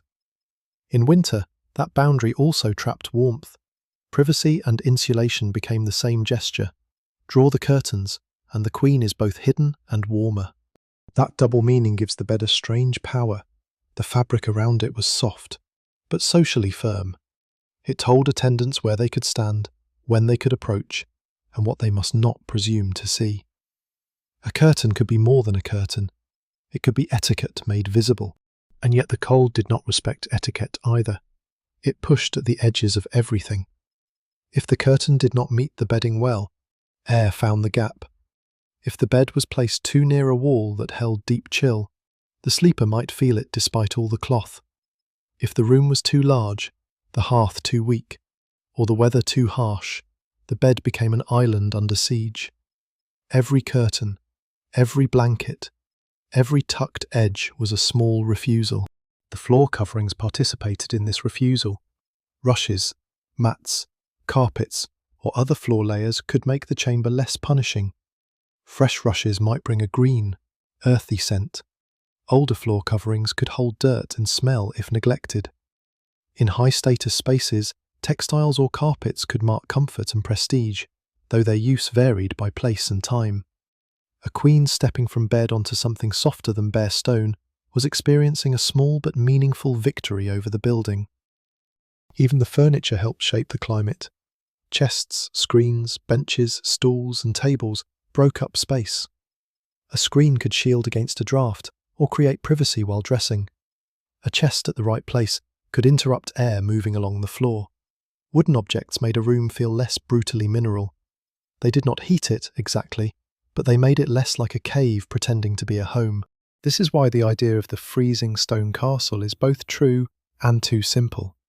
The castle was cold, yes, but the people inside did not merely suffer in bare rooms. They built layers of habitation over the stone. They softened it with hangings. They interrupted it with wood. They covered floors. They enclosed beds. They moved fire and food and clothing through it. They turned architecture that was made for defence, display, and lordship into something that could be slept in. The Queen's chamber was one of the places where that transformation had to be most successful. If a storeroom was cold, goods might suffer. If a passage was cold, people hurried through. If a guardroom was cold, men endured it with bad humour and stiff fingers. But if the Queen's chamber failed, the failure touched rank, dignity, health, and household reputation all at once. A cold queen was not just a cold person. She was evidence that the household system had not protected its centre properly. This did not mean she always had perfect comfort. Historical reality is rarely that obedient.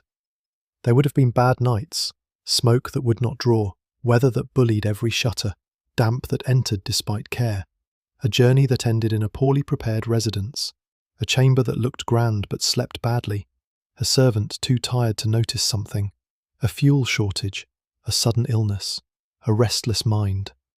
A queen, like anyone else, could lie awake and discover that no amount of rank could force the body into sleep. But the response to those bad nights was not helplessness. It was adjustment. Move a bed, if possible. Add a hanging. Bring another cover. Stir the fire. Warm the linen more thoroughly. Change the room next time. Replace the servant if blame required a person. Medieval households learned through correction. Comfort was not a fixed achievement. It was a practice. And this practice extended across the whole winter season. Textiles might be rotated, aired, repaired, and guarded. Fires might be managed differently as weather changed. Chambers might be chosen according to season. The Queen's own routines might shift. Earlier retirement in deep cold, more time near hearths, heavier robes, different devotional or household rhythms. The bed remained central, but the strategy around it adjusted. There is something deeply human in that. We often imagine royalty as living above ordinary problems, but a winter bed brings everyone back to the scale of the body. The Queen needed what any tired person needs: dry cloth, tolerable air, warmth around the feet, quiet enough to sleep, and trust that the place around her would hold until morning.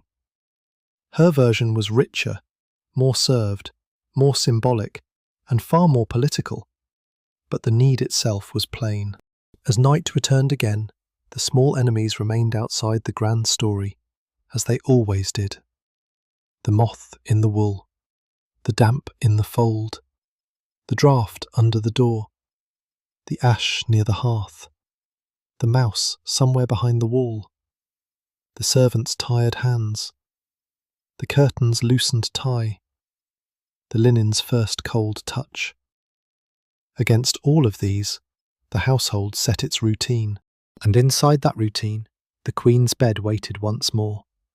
Not a fantasy of effortless luxury, but a carefully defended island made of cloth, labour, watchfulness, and the endless medieval art of keeping winter just far enough away. By the 10th hour of this quiet journey, the Queen's bed has begun to look less like a single piece of furniture and more like a meeting place for every pressure in the castle. Cold reaches it from the walls, rank reaches it from the household, faith reaches it through prayer, medicine reaches it through advice about the body, labour reaches it through servants' hands, wealth reaches it through dyed wool, linen, fur, feathers, carved wood, and metal fittings. Fear reaches it too, though quietly. Fear of illness, fear of poor sleep, fear of childbirth, fear of news arriving before dawn, fear of a household that might not be as loyal as its bows and lowered eyes suggest. A queen did not sleep outside politics. She slept at the centre of it, under covers. This is especially clear when we remember that royal beds were not always hidden away from meaning. Beds could be sites of birth, sickness, death, negotiation, ceremony, and symbolic access. A ruler might receive people near or even from a bed in certain circumstances. A queen's lying-in chamber, sickbed, or deathbed could gather people whose presence mattered. The bed, in elite life, was not merely where the day ended, it was where the body's private truth could become a public event. Winter sharpened that truth. A cold season made bodies more obvious. It made age, pregnancy, frailty, tiredness, and discomfort harder to disguise. A queen could be draped in magnificent clothing in hall, but in the chamber, before sleep, the body had to be warmed, covered, helped, and protected. The court's grand language thinned when the night air touched the skin. And yet the chamber was not a place where dignity disappeared. It was where dignity had to be remade in softer materials. The Queen's dignity at night came through control. Who entered, who spoke, who touched the bedding, who handled her garments, who approached the curtains, who tended the fire, who knew when to lower the voice. The room's etiquette protected more than privacy. It protected the idea that even bodily need could be surrounded by order. The bed curtains were the most powerful symbol of this order. When open, they allowed service. When closed, they created a limit. Behind them, the Queen could be present and absent at once. Present enough that the household was organised around her, absent enough that her sleeping body was hidden from ordinary view. In winter, those same curtains also did practical work, holding the warmer air near her body. Ceremony and physics cooperated. That combination is one of the deep patterns of medieval elite life. Objects had more than one job. A canopy did not only display rank, it shaped space. A hanging did not only show wealth, it softened cold walls. A fur lining did not only advertise luxury, it kept heat near the body. A chamber servant did not only obey, she interpreted bodily need before it became command. In the Queen's room, meaning and usefulness were woven so tightly that pulling them apart would make both less true. The Queen's sleep might also reveal the fragile difference between royal women and other women in the same building. A lady of the chamber could be noble herself, perhaps accustomed to some comfort, yet still defined by service in that moment. A maid might know the Queen's habits with astonishing intimacy, while having little control over her own sleeping place. A laundress might preserve the linen that touched royal skin, while going to bed exhausted in rougher conditions. These women formed the human wall around the Queen's warmth. Their work was not only physical, it required discretion. A Queen's chamber collected secrets the way bed curtains collected warmth. A troubled pregnancy, a private argument, a sleepless night, a message received late, a sign of illness, a fear spoken in half a sentence. People who served near the royal bed might know things that chronicles softened, ignored, or transformed later into politics. The closer one came to the Queen's sleep, the more one entered a dangerous kind of knowledge. So service near the bed required trust and silence. The Queen needed warmth, yes, but she also needed people who would not turn vulnerability into rumour. A chamber could be comfortable in cloth and unsafe in speech. Drafts could chill the body. Gossip could chill a court. The royal household understood both kinds of exposure. This gives the winter bed a slightly different feeling. It is cosy, but not innocent. It is private, but not free. It is warm, but the warmth is guarded. It is soft, but the room around it is full of rules.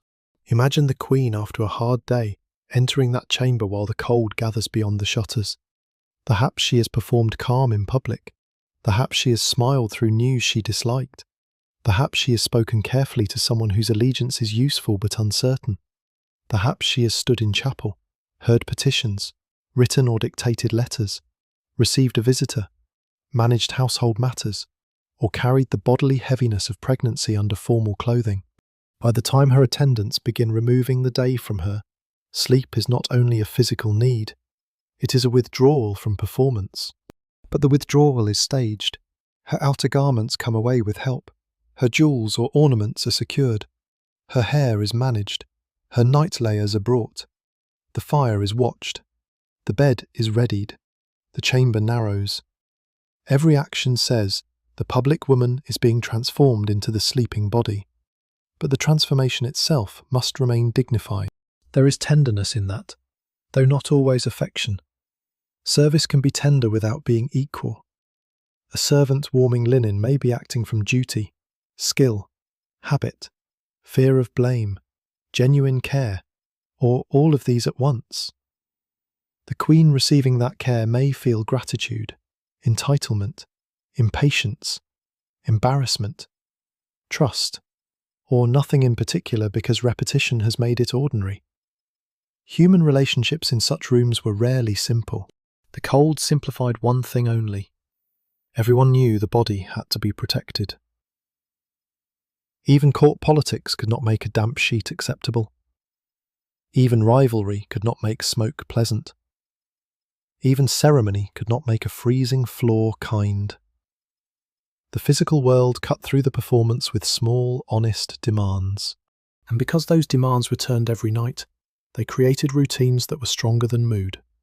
The same sequence: close the room, tend the hearth, prepare the bed, manage the clothing, warm what must be warmed, withdraw who must withdraw, remain near if needed. A queen might be beloved or disliked, powerful or constrained, cheerful or grieving. The winter chamber still required its ritual of survival. The castle's silence after the curtains closed was never absolute. Far away, someone might still be awake over accounts, guard duty, kitchen work, prayer, or illness. A horse could stamp in the stable. A dog might bark once and settle. Wind could press against the upper parts of the building. The fire in the Queen's chamber might sigh and shift. The bed curtains might make the smallest movement in the disturbed air. Inside them, the Queen's breath gradually became part of the little climate the bed had made.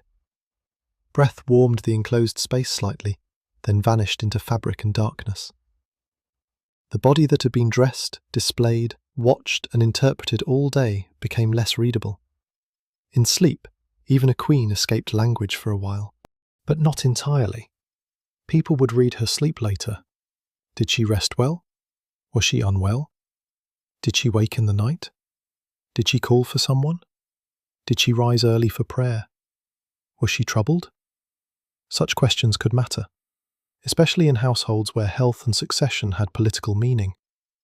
The Queen's body was private, but reports about it could become knowledge. So the bed guarded her imperfectly. It guarded her from cold more successfully than from meaning. It could hide her face, warm her feet, soften drafts, and muffle the room. It could not make her body irrelevant to the world outside the curtains. That may be the central paradox of royal sleep. The Queen was most hidden at the moment when her vulnerability mattered most. And still, there was real rest there. We should not turn every night into intrigue. Many nights were likely ordinary in the way human life is ordinary, even inside history. The Queen was tired. The bed was prepared. The room was cold but manageable. The attendants knew their work. The curtains closed. The fire settled. Nothing dramatic happened. And because nothing dramatic happened, the household had succeeded. History is often built from the nights when nothing dramatic happened. The Queen did not freeze. The chamber did not burn. The bedding stayed dry enough. The servants were discreet enough. The fire lasted long enough. The morning came. The bed was remade. The castle continued. In those quiet successes, we find the real answer to the title. Medieval queens slept in freezing stone castles not through one miracle of luxury, but through an entire culture of managed vulnerability. Their warmth was not merely owned, it was guarded, performed, maintained, and repeated. It was hidden inside curtains and carried in servants' hands. It was protected by fabric, etiquette, trust, and habit. And as the night folds around the bed again, the Queen rests inside. More than bedding, she rests inside a social arrangement, a medical hope, a religious rhythm, a political silence, and a household's practiced refusal to let winter touch her too directly.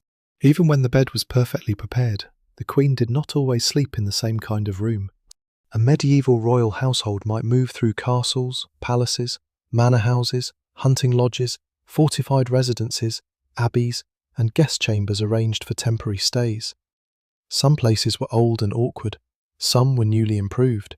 Some had chambers that caught the winter wind badly. Some had better fireplaces, better shutters, better access to fuel, better storage for textiles, or simply servants who knew the building well. The Queen's sleep changed as the household moved, because every residence had its own personality. This is one reason the idea of the medieval castle bedroom can mislead us. There was no single room, no single bed, no single experience repeated unchanged across Europe for centuries. A queen in England, France, Castile, Scotland, Bohemia, or the Holy Roman Empire might live within different architectural habits, climates, court customs, available materials, and household arrangements. Even within one queen's life, the difference between one winter residence and another could be felt in the bones. Some chambers were grand but difficult. A large room might impress visitors and proclaim rank, yet be harder to warm. High ceilings could swallow heat. Thick walls could hold winter like a memory. A fireplace might dominate one side and still fail to soften the far corners. A beautiful window could be a source of light by day and cold by night. Grandeur did not always mean comfort. Sometimes grandeur meant more air to heat and more surfaces for cold to claim. A smaller chamber could be kinder.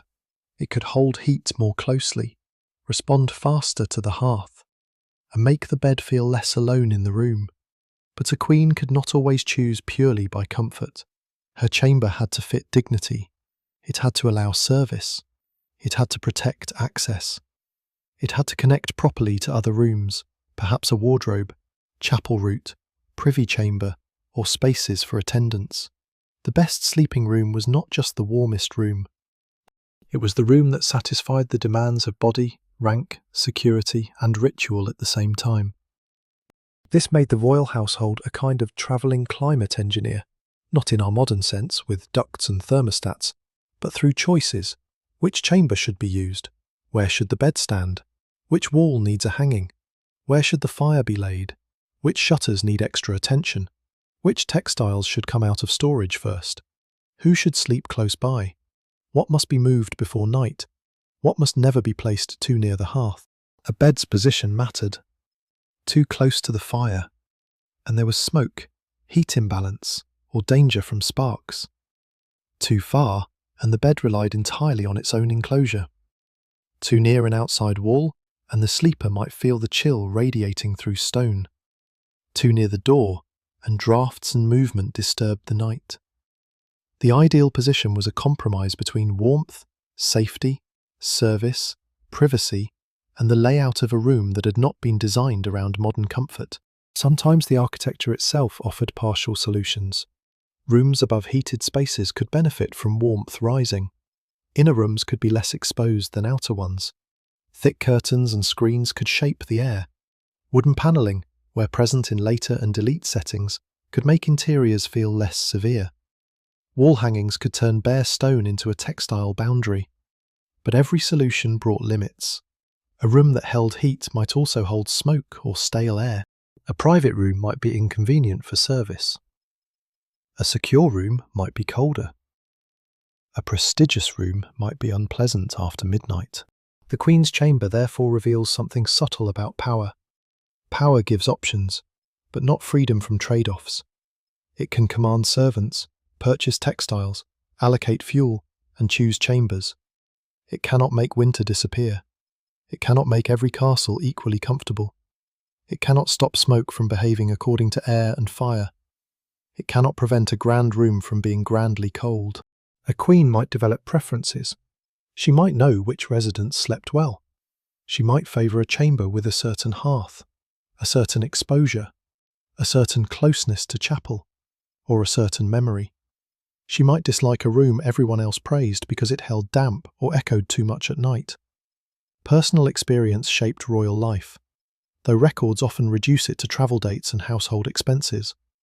Behind those entries were nights, too smoky, too cold, unexpectedly comfortable, hard to wake from, impossible to sleep through. The servants also carried memory from place to place. They knew which chests held the warmer bedding. They knew which bed hangings were useful in deep winter and which were more for show. They knew what had been damaged on the road, what needed repair, what had to be dried, what could be risked near smoke, what should be kept back for ceremony. A royal household depended on this practical memory. It was not glamorous, but it gave continuity to a life spent moving through unfamiliar rooms. Travel itself could make winter sleep harder. Arriving at a residence in cold weather meant the chamber might not yet be fully warmed or prepared. Local servants might have worked in advance, but timing could fail. Roads slowed carts, weather delayed supplies. Important textiles might arrive late. A queen could reach a castle before all her comfort had caught up with her. In that case, rank still helped, but it had to improvise.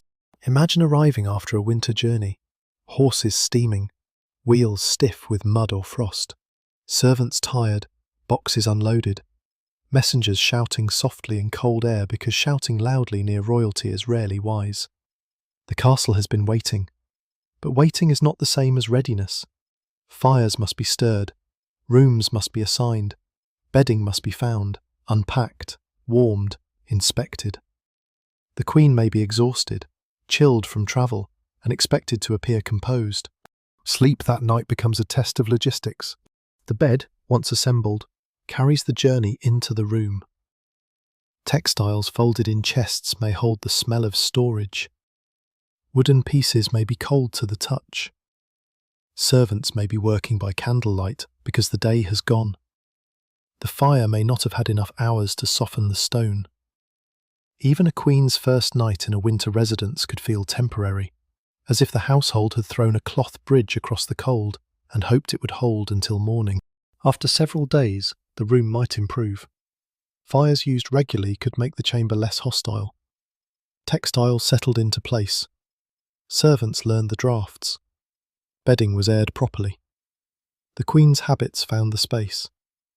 A residence that felt miserable on arrival could become tolerable, even pleasant, once the household had taught it how to serve.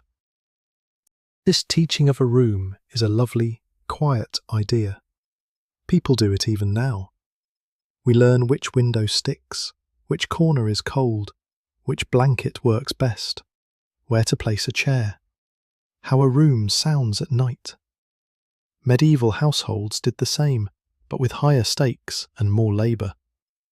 They adapted to architecture by dressing it, warming it, screening it, furnishing it, and remembering its moods. And because a queen's household was watched, success had a social meaning. A well-prepared chamber showed competence. It showed that the queen's rank had been honoured. It showed that the officers responsible for household order understood their duties. A neglected chamber could be more than uncomfortable. It could be insulting. In courtly life, material care was a language. A cold room could say something nobody wanted said aloud. This language extended to guests too. When noble visitors, envoys, or relatives stayed in royal residences, their sleeping arrangements mattered. Who received the better chamber? Who had more hangings? Who was closer to important spaces? Who was given fuel, light, bedding, and service appropriate to status? A queen's own chamber sat at the top of such hierarchies, but the broader household was always reading comfort as rank. Winter made these readings sharper because discomfort was harder to hide. In summer, a less favoured room might still be tolerable. In winter, hierarchy could be felt through the blanket. The best beds, best chambers, best fires, and best textiles were not merely luxuries. They were messages. The queen's sleep, then, belonged to geography as well as rank. The cold of a northern castle was not the same as the cold of a damp western residence, a mountain fortress, a river palace, or a stone manor after days of rain. Some winters were dry and biting, others wet and creeping. A chamber could be beautiful in one season and miserable in another. Stone did not behave identically everywhere, nor did wood, cloth, smoke, or human tolerance. And still, the nightly goal stayed simple. Make a space where the queen could release her body from duty long enough to rest. The changing series of rooms had to become, each in turn, her sleeping world. The bed curtains helped by making continuity portable. Wherever the household went, once the curtains closed, the queen entered a familiar kind of enclosure, not identical, but recognisable. A small textile room inside whatever stone room had been assigned. That may have been one of the bed's greatest comforts. Not only warmth, not only privacy, but repetition. The same gesture of drawing the curtains, the same closeness of linen and wool, the same dimming of firelight beyond fabric, the same servants moving with practised quiet. A queen might travel through many residences, but the bed could give each night a known shape. Outside the curtains, every castle had its own cold. Inside, the household tried to make winter feel obedient enough for sleep. Inside that familiar enclosure, the queen's sleep was also shaped by time itself. Medieval nights were not measured by glowing numbers on a bedside table. They unfolded through bells, watches, prayers, fires, and the body's own sense of darkness. In a castle, time could be heard before it was read. A bell from a chapel, a voice changing the watch, the quiet movement of someone tending a fire, the shifting pattern of household sounds as work gave way to rest gave way to prayer, and prayer gave way to mourning. The queen's bed sat inside that older rhythm. The night was not one smooth block. It had moods. Early night still carried the warmth and noise of evening. Deep night felt withdrawn, guarded, and uncertain. The hours before dawn were often the coldest and most fragile. A queen might sleep through them, or wake and drift, or pray, or listen, or call softly for someone near the chamber. Sleep could come in pieces. This mattered because pre-modern sleep did not always obey the modern ideal of one uninterrupted stretch. People could wake in the night, tend to bodily needs, pray, speak quietly, check a fire, or simply lie still until sleep returned. We should be careful not to force one pattern on all medieval people, but it is fair to imagine that winter made night feel more segmented.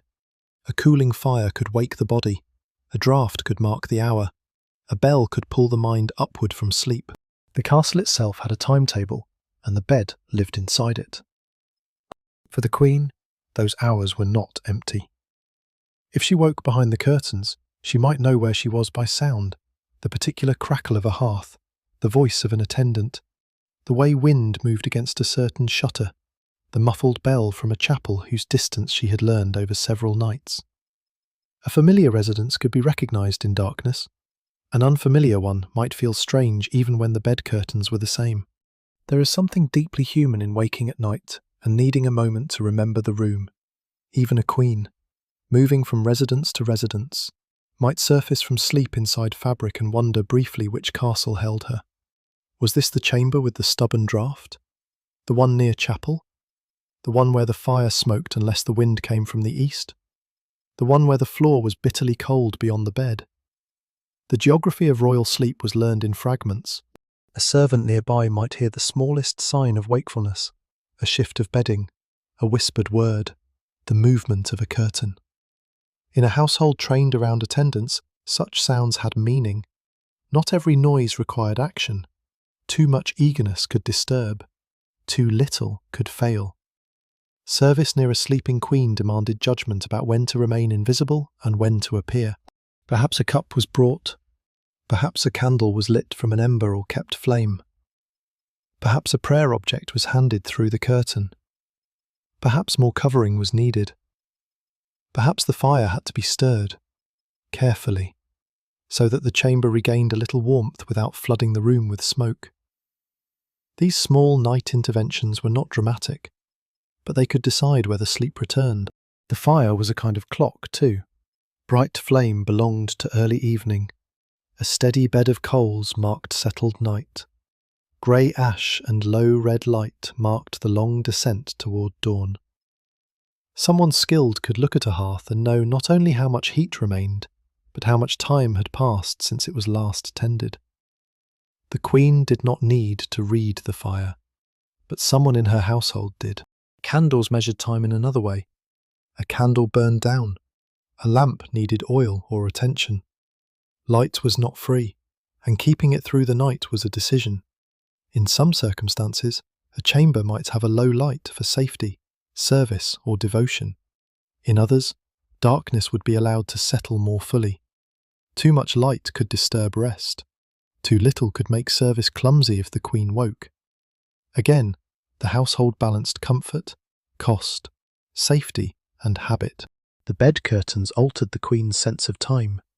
Behind them, the firelight became indirect, perhaps a reddish glow through fabric or a narrow line where curtains did not fully meet. Sounds softened. The outside room became less immediate. Time inside the curtains could feel slower, warmer, more bodily. The queen might not see the hearth clearly, but she could feel its decline in the air if she woke cold. The body became the clock. The religious hours gave the night another structure. Matins, lauds, and the broader rhythm of prayer shaped monastic life most strongly. But royal households were deeply connected to devotional time as well. Chaplains, clerks, and household members moved within a world where bells and prayers organised the day and night. A queen's personal practice could vary, but the sound of devotion, the expectation of prayer, and the calendar of the church formed the background against which winter sleep occurred. This meant that waking in the night did not always feel like wasted time. It might become a moment for prayer, especially for someone anxious, ill, pregnant, grieving, or simply pious. A few words in darkness, a remembered psalm, a plea for a child, a husband, a kingdom, a soul. The same bed curtains that held warmth could also become a little chapel of fabric, enclosing a body that could not control the weather, politics, or fate. But not every thought at night was holy. Some were ordinary. A sore shoulder, a cold nose, annoyance at a draught, a longing for morning, a memory from another castle, irritation at servants whispering too loudly. The mental life of queens was not made entirely of grand concerns. History gives royal women crowns and genealogies, but the night gave them the same inconvenient thoughts that come to anyone half awake under heavy covers. This is where the topic becomes most intimate. The queen's sleep was surrounded by systems, But sleep itself remained stubbornly personal. No servant could sleep for her. No tapestry could dream for her. No title could quiet a restless mind. All the household could do was create conditions: warmth, darkness, safety, silence, enough food, clean enough bedding, reliable enough service. Whether sleep came was still a private mystery. The chamber's soundscape could help or hinder it. The muffled castle might be soothing if it felt secure. A guard's step could reassure. A known attendant's movement could comfort. The low fire could steady the mind. But unfamiliar noises could sharpen attention. A door where none should open. A voice in the passage. A shutter striking oddly. Dogs restless below. Castles were defensive buildings, and defensive buildings teach people to listen. A queen might not be responsible for guarding the walls, but she lived inside a culture where sound at night mattered. Security and sleep have always been connected. To sleep deeply is to trust that someone or something is keeping watch. For a queen, that trust had layers: guards at doors, attendants nearby, household officers, castle walls, political alliances, divine protection. The curtains of the bed were the innermost layer, but they were not the only one. Her sleep rested inside a whole architecture of vigilance. In harsh winter, vigilance could become quieter, but not less important. Bad weather might reduce travel, visitors, and some kinds of danger, but it could increase others: illness, fire risk, supply problems, accidents on frozen steps, exhausted servants, animals suffering, stores running low. The household had to keep working while the queen slept. Winter was never off duty, and when dawn approached, time changed again. The cold before sunrise could feel almost metallic. The bed might be warmest where the queen had lain still, and coldest where fabric had shifted away. The room beyond the curtains might be at its most difficult. Servants rising early would move with the care of people entering a chamber that still belonged to sleep. The fire might need new life. The day's first light, if any filtered in, would reveal not comfort but the work comfort had left behind: ashes, folded garments, cooled cups, rumpled bedding, a chamber waiting to be restored. The queen's night, then, was never just darkness between 2 days. It was a sequence of managed transitions: evening warmth into enclosed sleep, deep night into watchful quiet, waking into prayer or discomfort, embers into ash, body warmth into morning chill, privacy into service, sleep into rank. The bed carried her through these transitions by making a small, repeatable world inside a changing one. And perhaps that is why the curtained bed mattered so much. It did not defeat winter, time, fear, or waking. It gave them boundaries. It told the night where the queen's body began. It held enough warmth for long enough. It slowed the room's cold breath. It softened sounds so hours could pass without becoming too sharp. It made the darkness feel inhabited rather than empty. Outside, the castle marks time with bells, watchmen, coals, footsteps, and the slow whitening of the sky. Inside, the queen slept when she could, woke when she must, and rested inside a pocket of cloth where the old night moved around her, but did not fully enter. By now the castle's winter has become less like weather and more like a character in the room. It presses against shutters. It settles into stone. It waits in stairwells. It follows servants through doorways and hides in the folds of garments carried too long through cold corridors. It touches the basin water, the metal latch, the edge of a chest, the floor beside the bed. It cannot command anyone, and yet everyone in the household adjusts around it. Even the queen, at the highest point of comfort the castle can provide, sleeps by negotiating with something older than rank. This is where the story begins to turn. The strange thing is not simply that queens had more warmth than others, that much is obvious. The strange thing is how carefully warmth had to be created in a world where almost everything important was also exposed. Power was exposed to weather, privacy was exposed to service, health was exposed to smoke and damp, sleep was exposed to politics. A queen's bed was warm because the household had learned to fold all these exposures inward and cover them with cloth. Think of the chamber at night as a set of circles. The outer circle is the castle wall, thick and cold, built to keep out enemies more than discomfort. Inside that are corridors, doors, guards, and chambers. Inside that is the queen's room, softened by hangings and lit by the hearth. Inside that is the bed, curtained and layered. And inside that is the queen's body, the smallest and most important circle of all, trying to hold its heat until morning. The closer we move inward, the softer the materials become. Stone gives way to wood. Wood gives way to textile. Textile gives way to skin. A castle may look like a triumph of hard surfaces, but sleep required the opposite. Sleep required softness, enclosure, quiet, and trust. The queen's bed succeeded only when the hard world around it had been translated into something the body could bear. That translation was expensive, not only in money, though certainly in money. It was expensive in labour, time, storage, skill, and attention. To keep one royal woman warm through a winter night, the household drew on fields, flocks, forests, roads, workshops, laundries, kitchens, storerooms, and servants' memory. Warmth was not a simple possession like a jewel in a box. It had to be remade from the world again and again. The forest stood behind the hearth.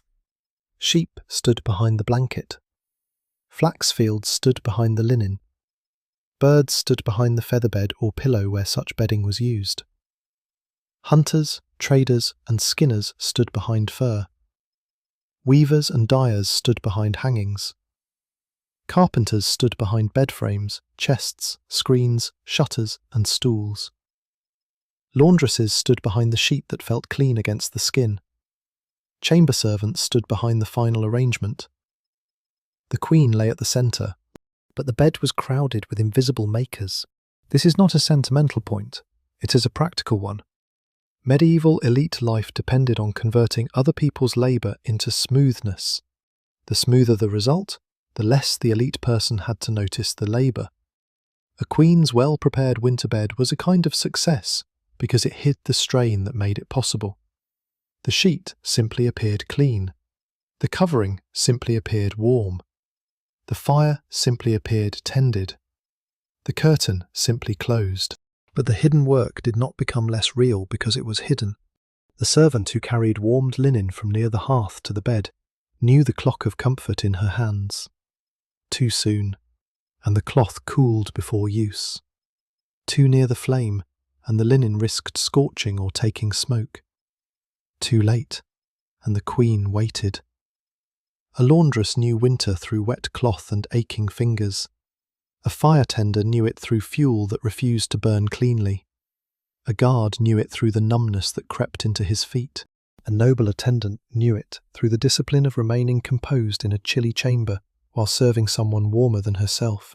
This layered experience of cold is one of the most honest views we can get of a castle. The same building created different winters for different people. The queen's winter was curtained, furred, watched, and managed. A servant's winter might be shared, interrupted, and rougher. A guard's winter could be upright, sleepless, and bitter. A kitchen worker's winter might alternate between sweating near fires and shivering in passages. There was no single castle temperature. There was a hierarchy of temperatures. The queen's bed sat at the top of that hierarchy, but the hierarchy itself entered the room. Every layer on the queen's body implied someone with fewer layers somewhere else. Every log in her hearth implied fuel not used in another space. Every hour of attendance near her sleep implied someone else's sleep was lighter. This does not make the queen cruel by default. It makes her comfort historical. It belonged to a world where rank decided who would be protected first. And yet even protected first did not mean protected completely. That is the other half of the truth. The Queen's rank gathered warmth around her, but it could not abolish winter, illness, uncertainty, or the body's need for rest.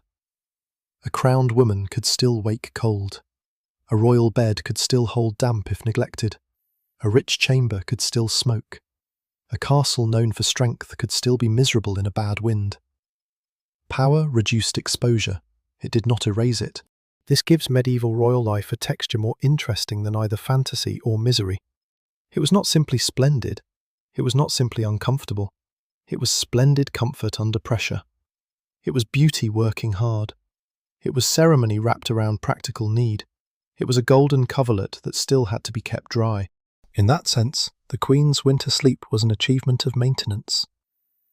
The castle did not become habitable once and for all. It had to be made habitable each day. The bed did not remain warm by nature. It had to be warmed. Textiles did not remain fresh forever.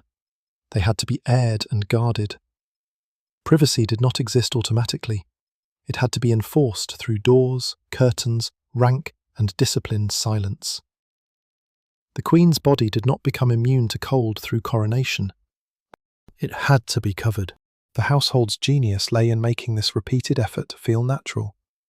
At the top of a well-run court, comfort could appear almost inevitable. The Queen entered, and the chamber was ready. She undressed, and the robe was there. She approached the bed, and the linen did not shock her skin. She slept, and someone had already thought about the fire. She woke, and the morning garment was within reach. The more seamless the night, the more invisible the system. But sometimes we can see the system most clearly by imagining its failure. A late arrival. A damp chest. A chimney smoking badly. A servant too rushed to warm the sheets properly. A shutter banging in the wind. A fire that dies before dawn. The Queen wakes cold, irritated, perhaps anxious if illness or pregnancy already troubles her. Suddenly the whole system becomes visible because it has missed a step.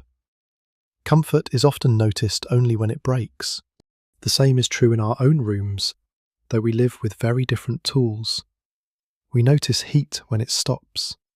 We notice bedding when it is wrong. We notice privacy when it is interrupted. The medieval Queen's chamber feels distant because of its candles, curtains, servants, and stone walls. But the bodily logic is familiar. We all learn that sleep depends on many small agreements between the body and the room. For her, those agreements were made by others. That is the privilege and the trap. She had people to make warmth for her, but she also lived in a world where people were always near. She had a bed that could become a warm enclosure, but that enclosure existed inside a household that read her body for signs. She had fine coverings, but they were also signs of rank and possessions to be inventoried, guarded, and moved. Even rest had a public shadow. As the night deepens again, we can return to the image of the Queen beneath the curtains. The room outside is dim. The fire has settled into a low red eye. The hangings along the wall hold back the stone's cold touch. The floor waits in darkness. Somewhere beyond the door, the castle keeps its watches and whispers. The Queen's breathing warms the small space around her face. Her coverlet has slipped slightly and settled again.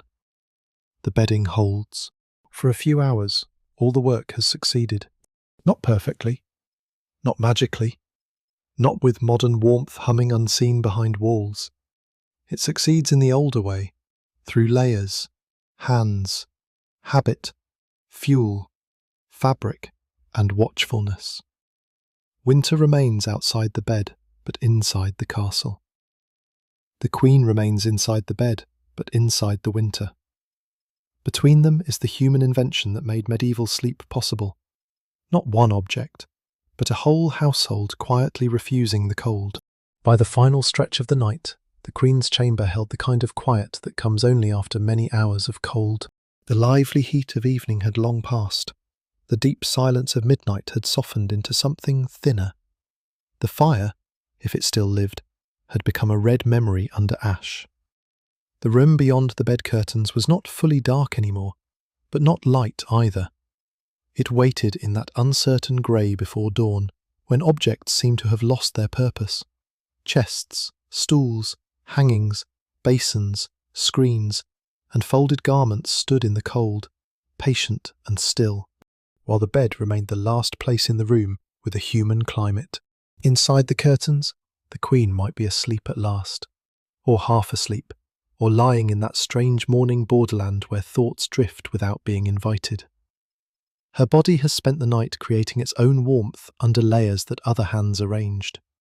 The bedding has settled into its final shape. Cloth that felt heavy at first has become familiar. A fold near the shoulder has warmed. The space near the feet may still be uncertain. Every sleeper knows that beds have territories, the warm centre, the cold edge, the place where the cover slips, the hidden pocket where the foot finds comfort. The Queen's rank does not change this geography. It only improves the odds. Somewhere nearby, an attendant may have slept lightly, waking now and then to the Queen's movement or to the room's cold. Service at this hour requires a kind of restraint that is difficult to see from the outside. To help too soon might disturb. To wait too long might fail. The best servant becomes almost like part of the chamber itself, present but not pressing, alert but quiet, useful without making the Queen feel watched. That is a rare skill, and in a royal household it mattered as much as the more visible talents of ceremony. As dawn approaches, the room begins to ask for labour again. Nothing has stopped needing care simply because people slept. Ash must be cleared, fire must be revived, bedding must be aired, clothes must be warmed or arranged, water must be brought. Messages may already be waiting, prayer may soon call. The Queen's body, hidden under cloth, will have to be returned to the world of faces. But for a few more minutes, the bed delays that return. This delay is one of the bed's gentlest powers. It does not only protect against cold, it protects the threshold between sleep and obligation. A Queen's Day can be claimed by many people: chaplains, attendants, messengers, children, husband, council, guests, petitioners, household officers, family alliances, God. But before the curtain is opened, before the first formal word is spoken, there is a small pause in which she is not yet fully available. In that pause, the bed is not a throne, not a symbol, not a possession. It is simply shelter. The shelter is fragile. As soon as the curtain parts, the room enters. Cold air slips in first, before any servant does. It touches the face, the neck, the hand if it is outside the bedding. The Queen may draw the covers closer for a moment, that ordinary little rebellion against morning. Even kings and queens must sometimes bargain with getting up. The first servant's actions could soften this bargain. A fire stirred before the curtain opens, a robe held ready, footwear placed where the cold floor will not shock, a garment warmed just enough, a basin prepared if washing is expected, a candle or lamp lit without harshness. The morning is not made comfortable by one large act, but by many small mercies arriving in the correct order. This order matters because the Queen's Day begins with exposure. The body leaves the warmest place it has known all night. The bedclothes lift. The enclosed air breaks. The feet search for contact. The room receives the sleeper back. The change can be abrupt, especially in a stone chamber before the hearth has truly recovered. A careless morning could undo the tenderness of the whole night. So the household builds a bridge from bed to day. A robe, a stool, a screen, a warmed garment, a hand offered at the right moment, a servant kneeling to adjust something near the feet, a lady speaking softly. The Queen crosses that bridge while still carrying sleep in her body. Her eyes adjust to the room. Her mind gathers the names of the day. Her skin registers the cold and then the layers placed against it. Dressing in winter is a kind of reconstruction. During sleep, the Queen's public form dissolved. Hair loosened, jewels removed, stiff garments laid aside. The face unwatched or less watched, The body curled or stretched according to comfort rather than ceremony. Morning rebuilds the visible queen.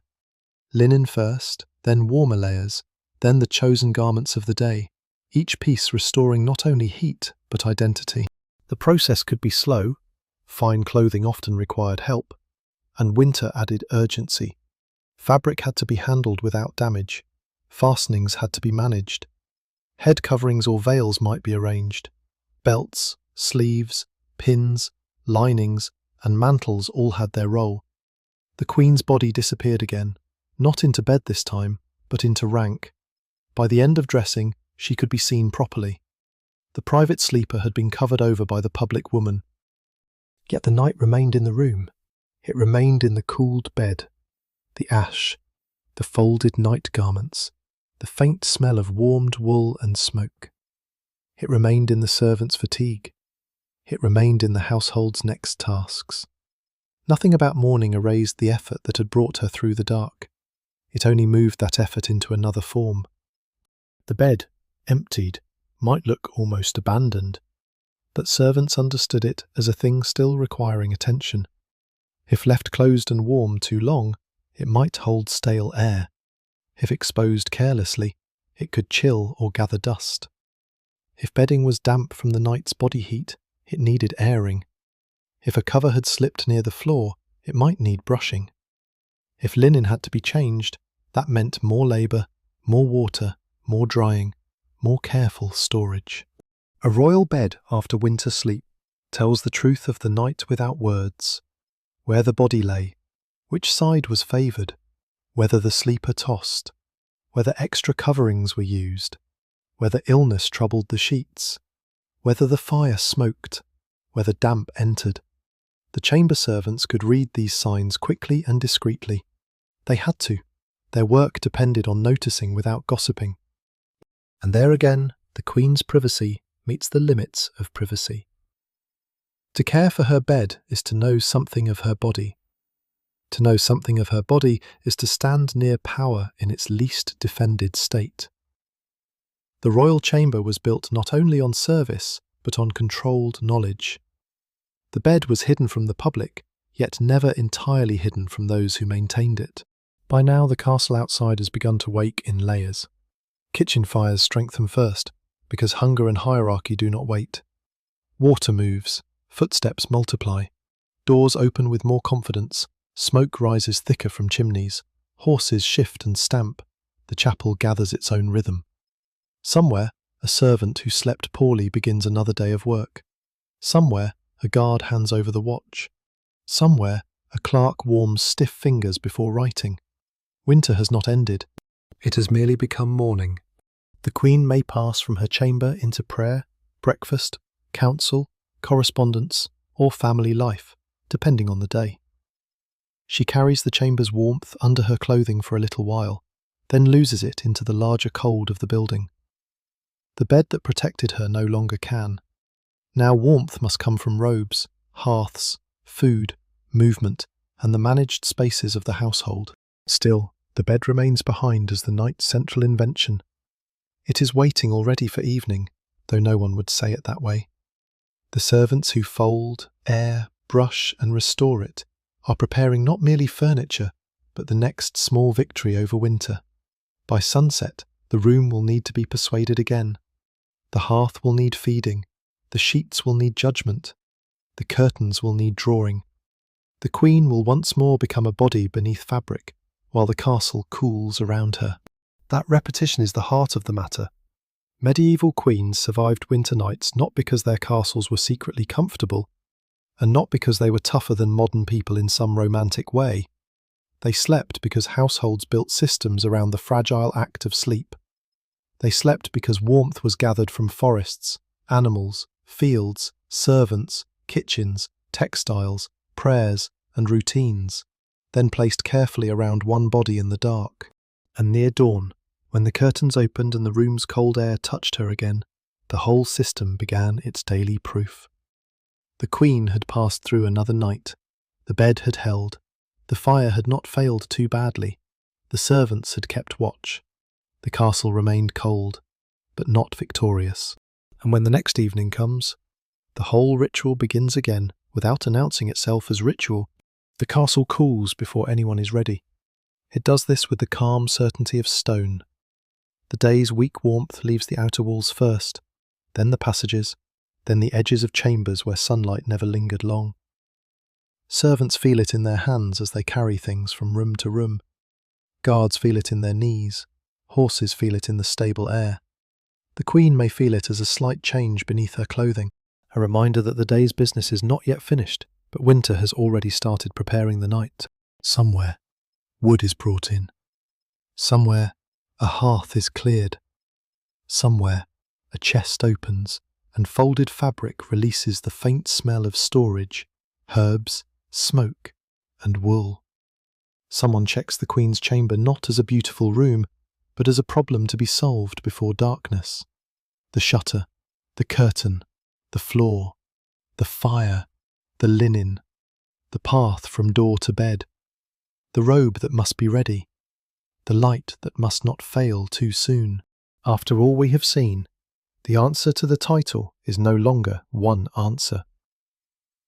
Medieval queens slept in freezing stone castles by turning sleep into a household achievement. They slept inside beds that acted like small rooms. They slept behind curtains that held warmth and guarded privacy. They slept under layers made from animals, plants, trade, labour, and wealth. They slept near fires that helped imperfectly, in chambers softened by hangings, screens, mats, carpets, chests, and practiced arrangement. They slept because servants knew how to prepare the body's path from cold room to warm enclosure. But they also slept because the household understood repetition. Winter did not come once. It came every night. The same cold returned, but so did the same knowledge. Warm the sheets, watch the hearth, dry the linen, guard the fabric, close the room, keep attendants near enough, let the curtains fall. Do not expose the Queen too long to cold air. Do not let smoke ruin the chamber. Do not let damp hide in the folds. Do not let the royal body become just another object left to the weather. This is what makes the Queen's winter sleep both privileged and strangely humble. Privileged, because almost no one else in the castle received so much care. Humble, because the body beneath the covers remained a body. It needed heat. It disliked cold feet. It woke when the fire sank. It could not command sleep to arrive. It could only be given the best conditions the household knew how to make. The fantasy version of castle life gives us effortless beauty. A queen in a tower, snow outside, candles glowing, silk everywhere, danger kept far away by stone walls and loyal guards. The harsher version gives us misery, everyone freezing in dark rooms, coughing in smoke, wrapped in rough cloth, waiting for spring. The truth is more interesting than either picture. It is a world where beauty worked, where silk, wool, fur, linen, wood, wax, prayer, and service all had jobs. Where luxury did not cancel discomfort, but organised resistance against it. The Queen's bed was the centre of that resistance, not because it was merely grand, but because it gathered so many solutions into one place. It raised her from the floor, it enclosed her from drafts, it carried layers above and below her, it hid her body from ordinary sight, it made room for servants to approach and withdraw, it could travel in pieces, or be recreated through transported textiles and familiar arrangements. It gave continuity to a life lived across many residences. It made a small, repeatable climate in a world without automatic warmth, and still, every night remained uncertain. The fire might smoke, a storm might worry the shutters, a room might sleep colder than expected, a servant might misjudge the bedding, a queen might lie awake with fear, pain, grief, pregnancy, annoyance, prayer, or simply the restless mind that no century has ever solved. The household could build the shelter, but it could not guarantee the soul's quiet. Maybe that is why the image is so powerful. The Queen inside the curtained bed, surrounded by the best protection her world can offer, while winter still touches the castle around her.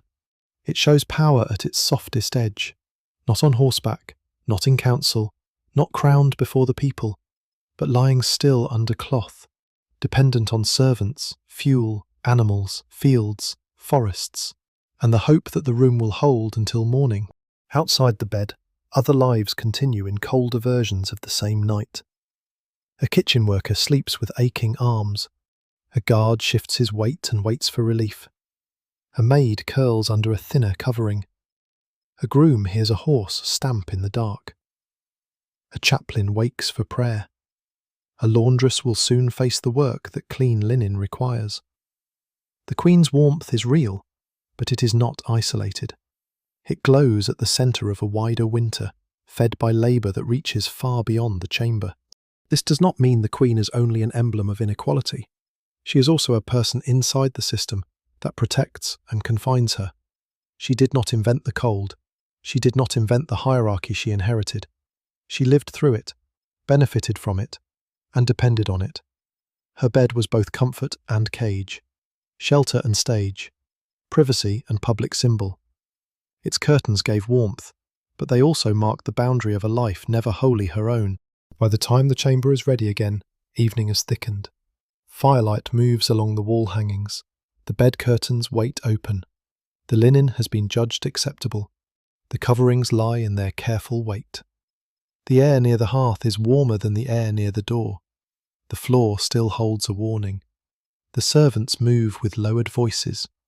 The Queen comes towards sleep not as a fairy tale figure, but as someone tired from a day of being necessary. One by one, the day's signs are removed. The public garments, the jewels or fastenings, the heavier layers of appearance, the things that made her readable from across a hall. In their place come the softer defences of night, a robe, a shift, a cap or covering, warmed cloth, the bed itself. The world grows smaller with each gesture. The chamber becomes the room becomes the bed becomes the curtains become darkness. And there, at last, the Queen is not warm because the castle is warm. She is warm because the castle has been negotiated down to a manageable circle around her. The walls remain cold. The corridors remain colder. The night beyond the castle remains indifferent. But inside the fabric enclosure, enough warmth gathers, enough to loosen the hands, enough to quiet the feet, enough for breath to slow, enough for a tired mind to stop arranging the day, enough for sleep to arrive, not as a royal privilege exactly, but as a human mercy. When morning comes, the curtains will open. The room's cold will enter. The servants will begin again. The bedding will be aired, the ash cleared, the garments arranged, the household awakened into duty.